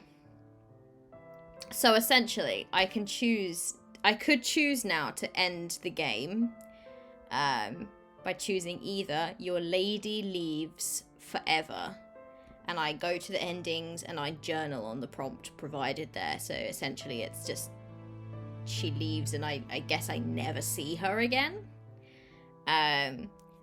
Or I have a different choice.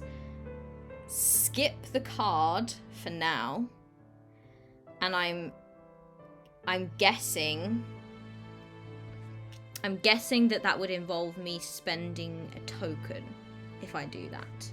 And then the prompt is, and Julia, feel free to correct me if I'm wrong about that. The prompt is, your lady drinks too much from you by accident. You end up barely alive at a doctor's. Which I think is more interesting. I think it's more interesting to do that one.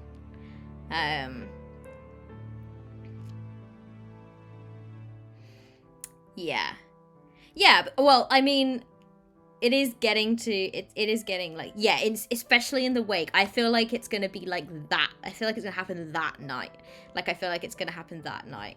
She's gonna wake me up and drink from me, I think. You don't need to spend it. Now, that's my own fault. That's probably written somewhere and I've not read that. You don't need to spend a token for skull cards. Even better.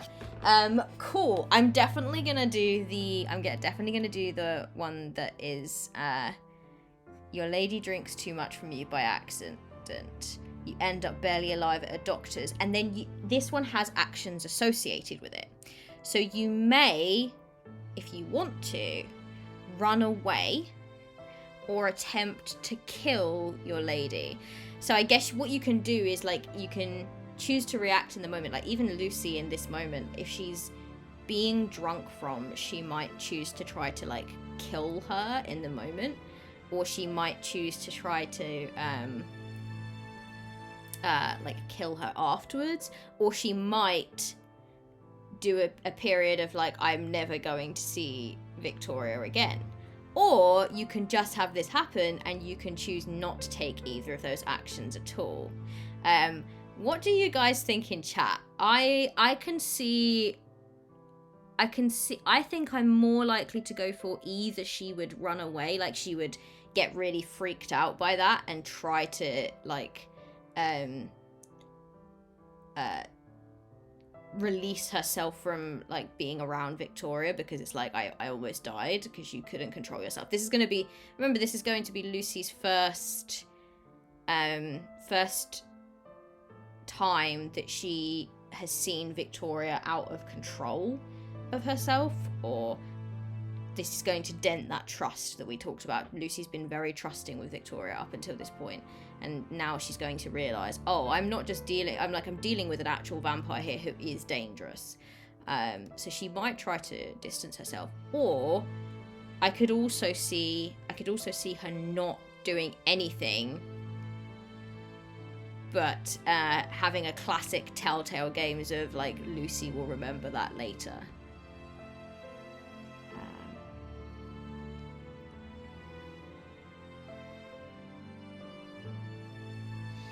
It definitely makes sense as a bit of a wake-up call, doesn't it? Yeah, like, yeah, basically, fight, flight, or freeze.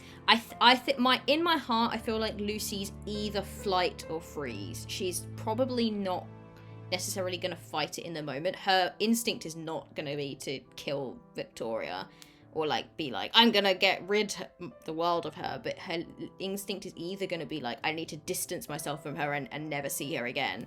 Or it's going to be, I freeze up and just kind of let it happen and just, I guess...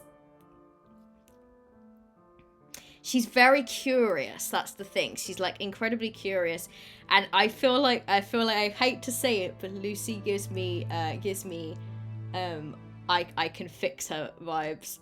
She gives me, like, I can fix her vibes when it comes to Victoria. I do feel like she feels that. I feel like freeze is possibly... I think she's not going to take an action. Yes, like, oh, I could fix her, because they had like an intimate moment. It was like a more emotional moment before this. So I think she'll give her sass, and I think, yeah, we can fix her, right? I think, so what that means is I'm not going to take an action, but that's just me explaining that obviously here you have a variety of options at this point. So even though the skull cards are kind of scary, they do actually give you like a lot of different options of the way that you could then like take the narrative, you could play the game.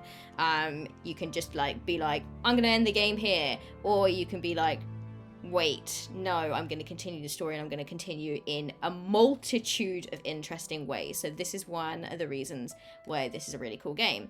Someone brought to my attention or reminded me that the skull card now goes back into the pile. So this is not this. By the way, look at it. It's really cute.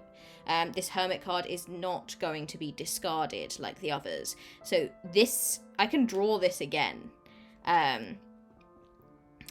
So interesting. And imagine if it happens again, like next time. I think it would be like I'm going to attempt to distance myself from her. Like it's too much because it's happened twice at this point. So popping that back in, let's copy this. Can't believe I drew a skull card. Like, I'm drawing some interesting cards, you know. March 17th. The Hermit. Okay, it works really well though with the last prompt, because the Hermit just like makes you think of like kind of like loneliness and someone that's a little bit maybe out of control of their life and out of control of like connection with the people around them. And up until this point, Victoria has been very much the one in control. She's got Lucy kind of captivated by her, but in this moment it's kind of the other way around. Lucy's like taking charge of the situation and has come to comfort her, but it's still, you know, she hasn't like fixed it. So we'll see. All right, here we go.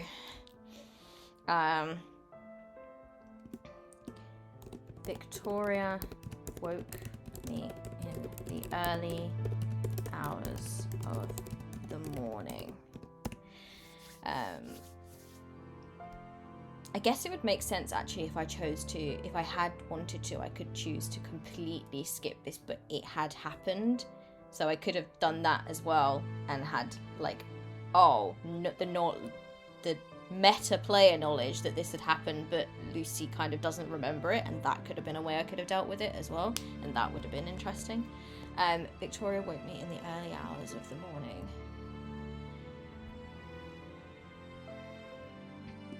I was barely able to pull myself from sleep and felt somewhat dazed,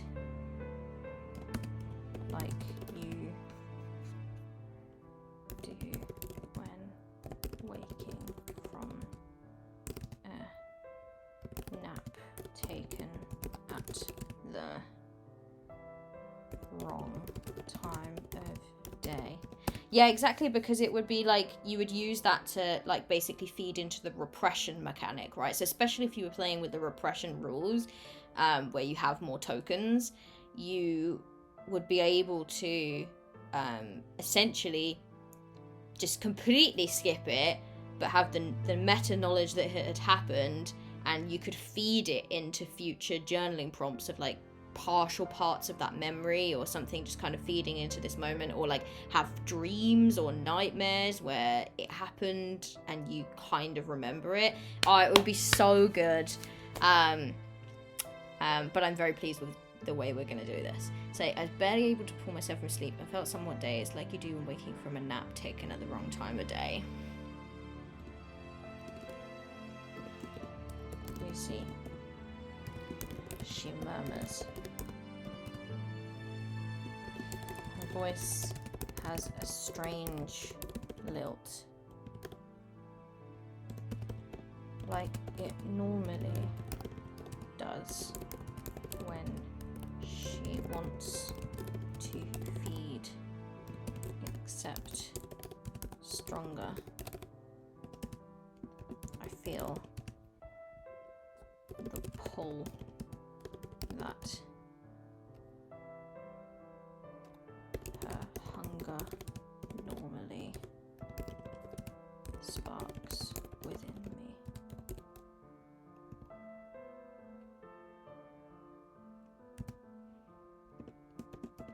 I'm hungry. I need to feed.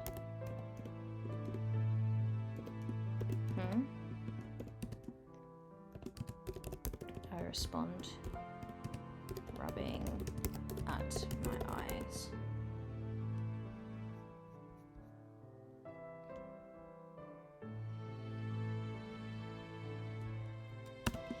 I can feel my breath shorten. She is fed on me a number of times now, but up until this point, the routine of it has felt somewhat structured and methodical, like we are engaging in a scientific experiment. This feels far more intimate, and I am not ready, yet I am completely ready.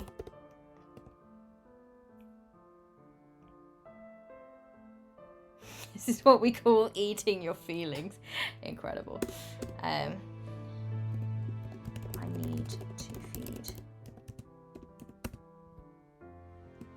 She responds again.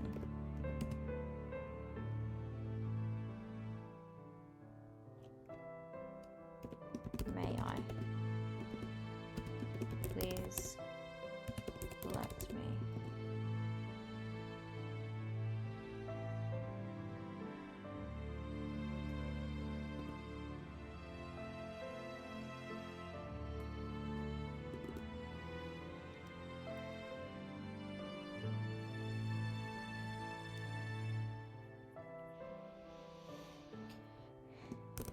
She is asking me politely, and yet my instincts tell me that there has been some shift here. Usually we are on equal footing. Now I feel like prey.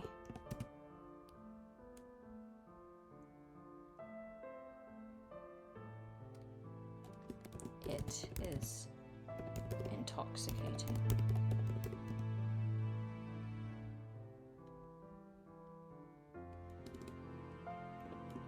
Yes.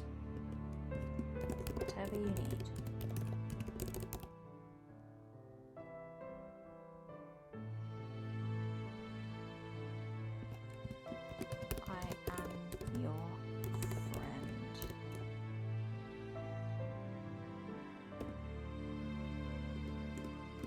She does not let me finish my sentence before she is upon me.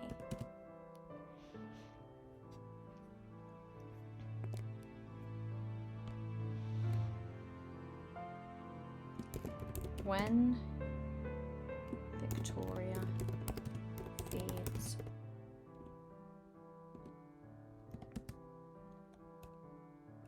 the state of dizzy bliss that accompanies it been fascinating to me. Schlorp.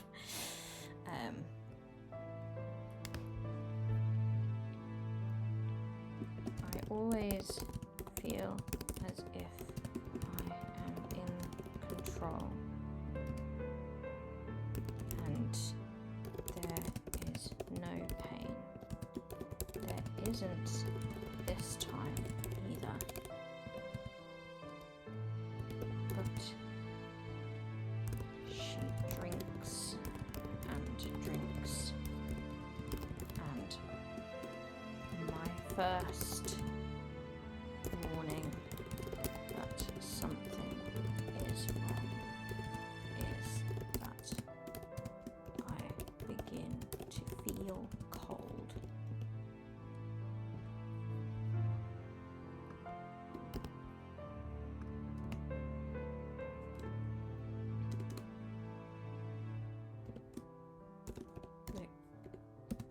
Victoria.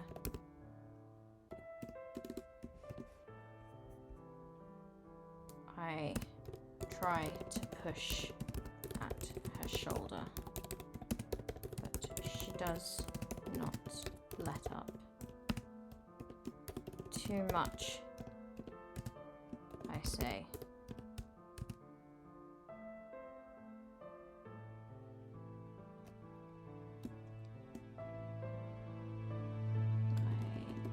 Let's go for like, I gasp. Shifts as if she is just waking up herself. Everything goes black. I hear her call my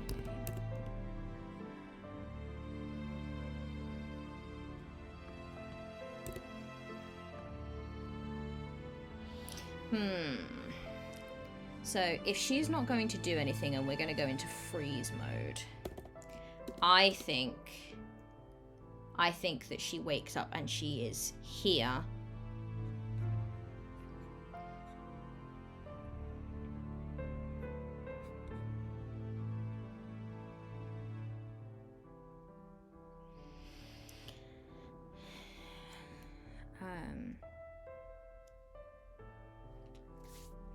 I think she wakes up and she's here and a doctor has been called.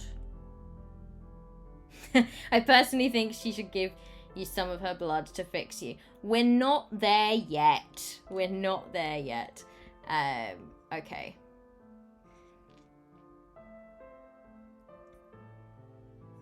Quarter 11. Yet.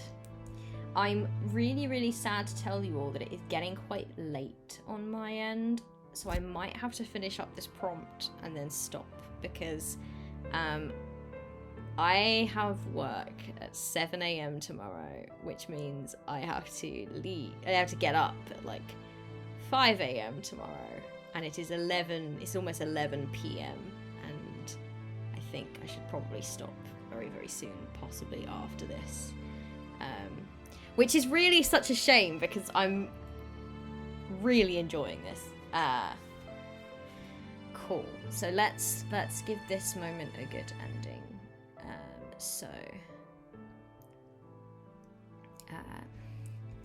When I wake, you're gonna do like Lucy and have a good night's sleep. Well, clearly, when I wake, it is no longer March 17th or even 18th. I have slept, I am told, for 3 days. It's been 6 years. I love it. When I wake, it's no longer March 17th or even 18th. I have slept, I'm told, for 3 days.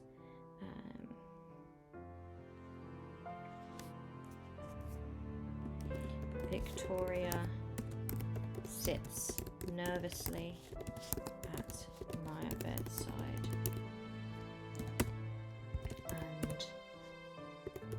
doctor.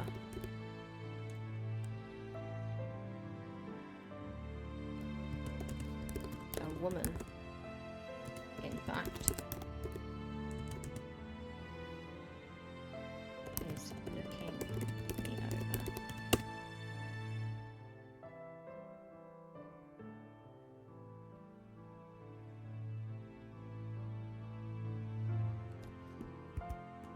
She has a pair of fang-sized wounds upon her neck. They look fresh. They look so much like mine that I have had to cover up with collars and scarves.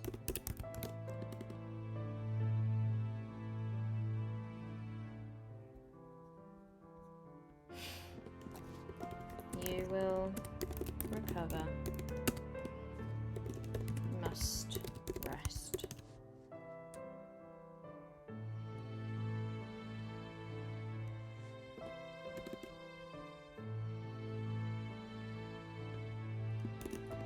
Victoria sighs softly and sees her out. Then she turns to me and I see something new in her eyes that I have never seen before. Fear.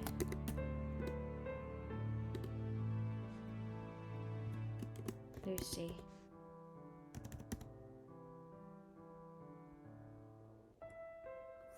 Forgive me.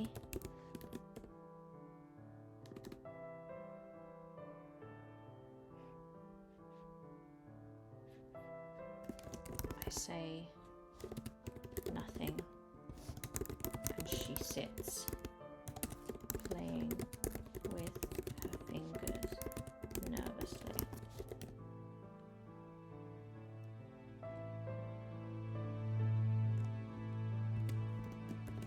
It was an accident. I would never have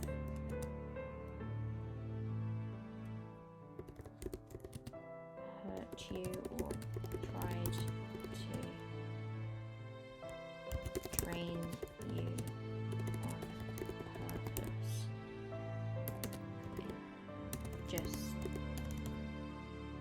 It came at a vulnerable moment for me.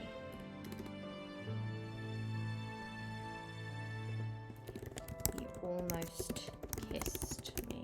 Oh, no, not kissed. I mean, I feel like we're beyond that stage. You almost killed me, I stated. I bet Lucy wishes it had been almost a kiss. That would have been a completely different vibe, you know. You almost kissed me, I stated. I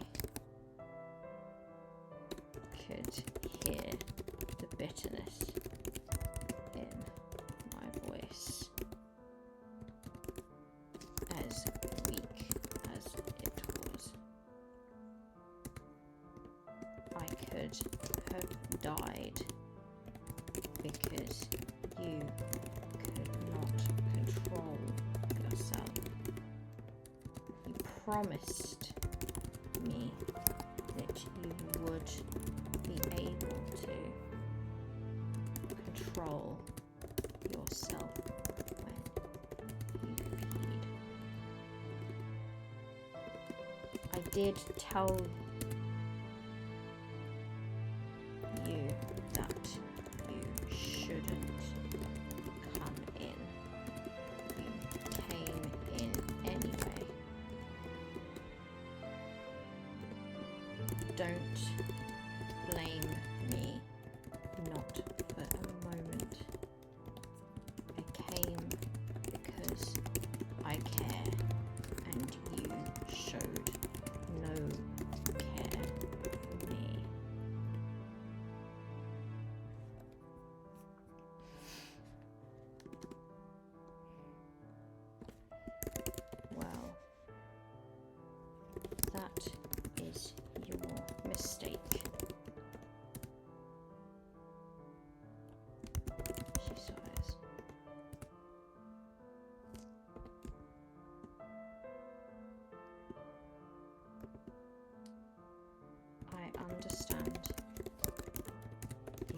wish for us to part ways, I must ask that you keep my secret. Part ways?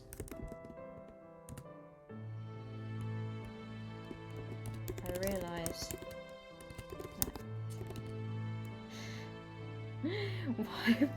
What? Genburb! Get out of my chat right now.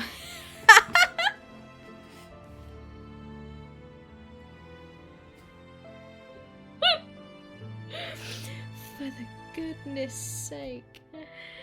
For goodness sake. In that moment,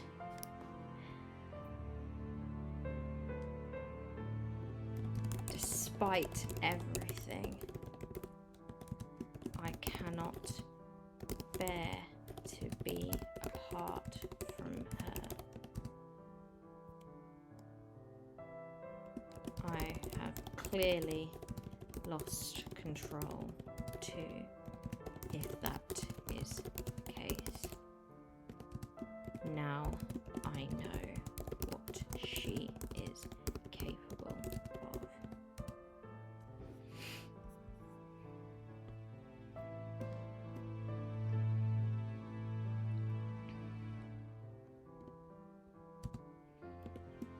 Oh, so you wish to be rid of me?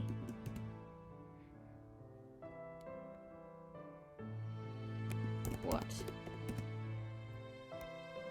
is the doctor to be my replacement?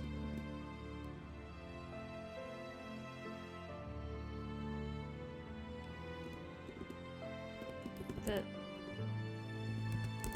she cuts herself off, looking at the door where the doctor left the room. She is an old friend. She is not mine.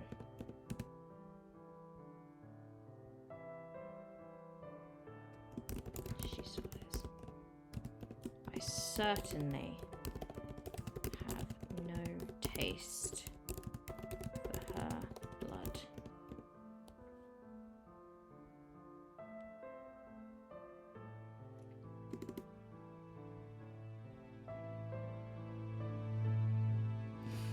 Because it tastes bad, or smells, should I say.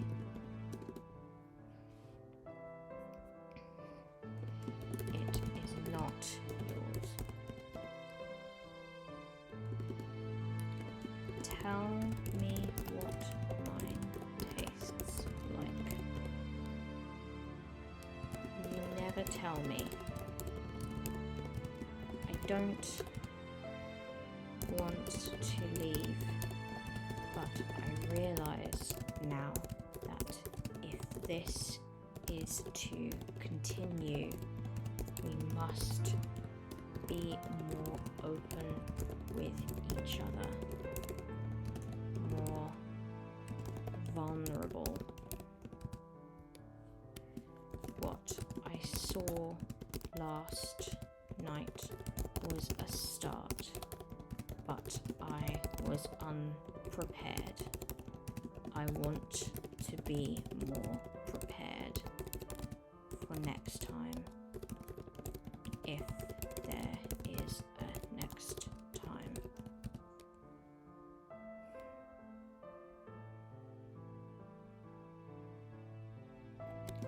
So tell me what I taste like.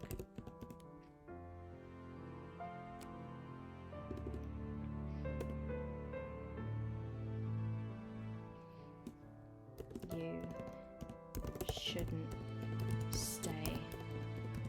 She looks unsure.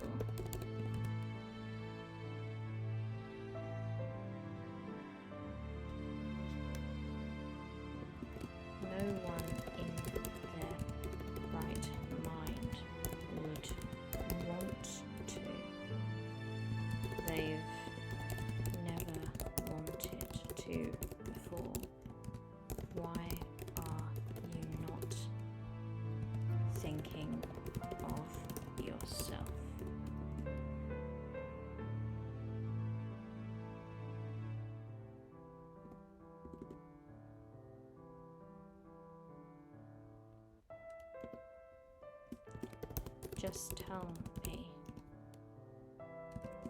We can work on this.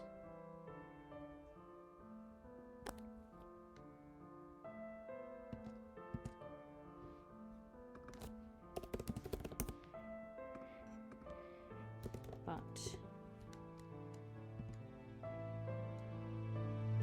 it requires both of us to be willing to.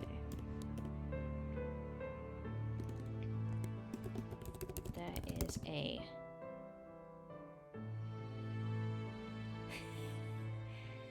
long pause as she considers. I wait for her to tell me to go.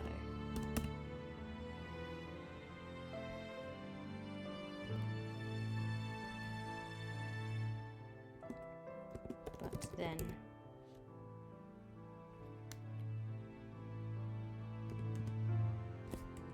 she walks to the door instead.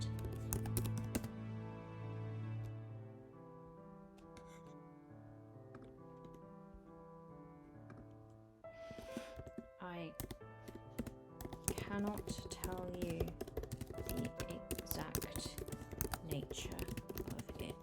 I'm not ready, but I can give you a word to sate that damned curiosity of yours. You taste like home.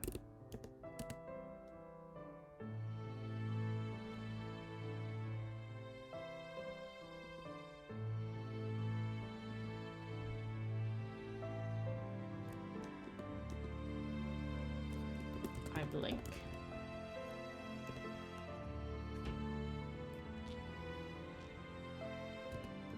Home. That leaves me with more questions.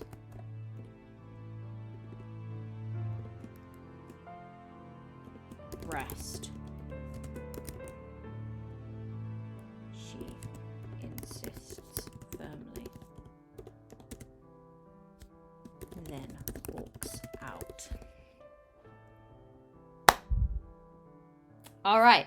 I feel like that's the end. I feel like I feel like what I've done here is written a prologue. This is it's the longest ass prologue ever, but this is what I feel like I've done. Okay, so thank you so much for joining me. Those of you who've joined me, I've had an absolute blast playing this game. Also, monster fucker instincts over self-preservation. Yeah. I am picturing all of you just crowded around a computer right now, just like, which is hilarious to think about. All right, so this has been really, really fun. This game is just awesome. The prompts are gorgeous. They really alight the imagination. You can take them in so many different directions. It is beautifully written, and I love that you can play this. You can play this game as a story of romance. You can play this game as a story of a very toxic relationship. You can play this game as there's so many different ways to play it, and all of them are immensely satisfying. You can play this game as a monster fucker romance arc. You can do that. You can absolutely do that. And I've got to say they are kind of my weakness. This has been really cool, and this is possibly one of my new favorite games, to be honest. Like, every time I write something, I'm always like, oh, I loved writing this one, but like last week was really good, and this week I think horror is just something I really enjoy, and this felt like a kind of very like gothic Victorian horror. I'm really enjoying this. I would really love to see the vampires POV DLC. Yeah, that would be really cool and really interesting too. I just honestly, like, I'm living for this game. I'm just so excited by it. You kind of got a little bit of a taste of the mechanics. Obviously, I didn't get to pull any kind of court card at this point. There might have been a prompt later on that might have prompted me to do so. I would enjoy fleshing out that doctor a little bit more as well. You don't need the court cards to introduce NPCs to your game. It's more that some of the prompts specifically introduce NPCs, and that's when you can draw a court card. Equally, I'm sure it's not, it's not completely, like, could kind of tweak the rules just a little if you wanted to, and I could potentially have gone, oh, well, let me see what a court card does in fleshing out that doctor a little bit. So that's kind of where I'm gonna leave this one, because I do have to get up early in the morning tomorrow. Next week I have down on my roster Don't Play This Game by Parable Games. It is a sort of found footage inspired cursed diary, you will die in 7 days type thing. And it looks really interesting, and I'm very excited to play it. However, on the Monday of that week, I have surgery, so whether or not I actually play that game will really depend on how I'm feeling, because I might not be feeling well enough. But yeah, hopefully by Thursday. I've not got any kind of streaming or anything happening up until that point. Apart from Sunday, I'm going to be playing a game of Monster Prom with BNAR, and I'm very, very excited. It's going to be sort of like 4:30 p.m. my time. I'm going to start playing Monster Prom this Sunday coming. So if you enjoy monsters to lovers type thing, it's a little bit more high school romance and a little bit less like sort of darkly, deliciously sexual like this game was. But if cryptid romance is your vibe, it's a video game, and B and I will be acting out, because you can play it as multiplayer, so we will both be taking on player characters, trying to find a date to prom. Words, can you see I'm getting tired now? Trying to find a date to prom, and we will voice act the other part. So when B is playing, I will voice act whoever they interact with, and vice versa, just to kind of like add a little fun. And we are dressing up. So yeah, this I will just say, like I said, this is not going to be monster fucking, because it's set in a high school. It's probably going to be like monster kissing at most. But it is that vibe. It is that vibe. I think there's like a Medusa one. There's like a demon you can romance. There's a vampire. There definitely is a vampire in it. And yeah, very, very excited. Monster smooching, monster hand holding, monster prom dates. That's what we'll be playing. So yeah, pop in if you can. It will be this Sunday, sort of late afternoon, early evening. And I'm very excited to play. And then hopefully from next week onwards, we can play some more solo spotlights. Thank you so much for joining me. I hope you all have a really lovely time zone. Let's see if we can raid someone. How about we raid Girls Run These Worlds? Because I actually have appeared on a number of Girls Run These Worlds games, and our lovely Jen Burb, who is in the chat here, is actually a Girls Run These Worlds council member, so it seems like the right thing to do, to be honest. So let's raid Girls Run These Worlds, get that prepared, and then I'm gonna head off. And thank you for emceeing the chat, Jen Burb. Yes, absolutely. Jen is that person for me and is wonderful for it. Cool. Have yourselves a lovely time zone wherever you are, and I will see you all again soon. Bye, cheerio!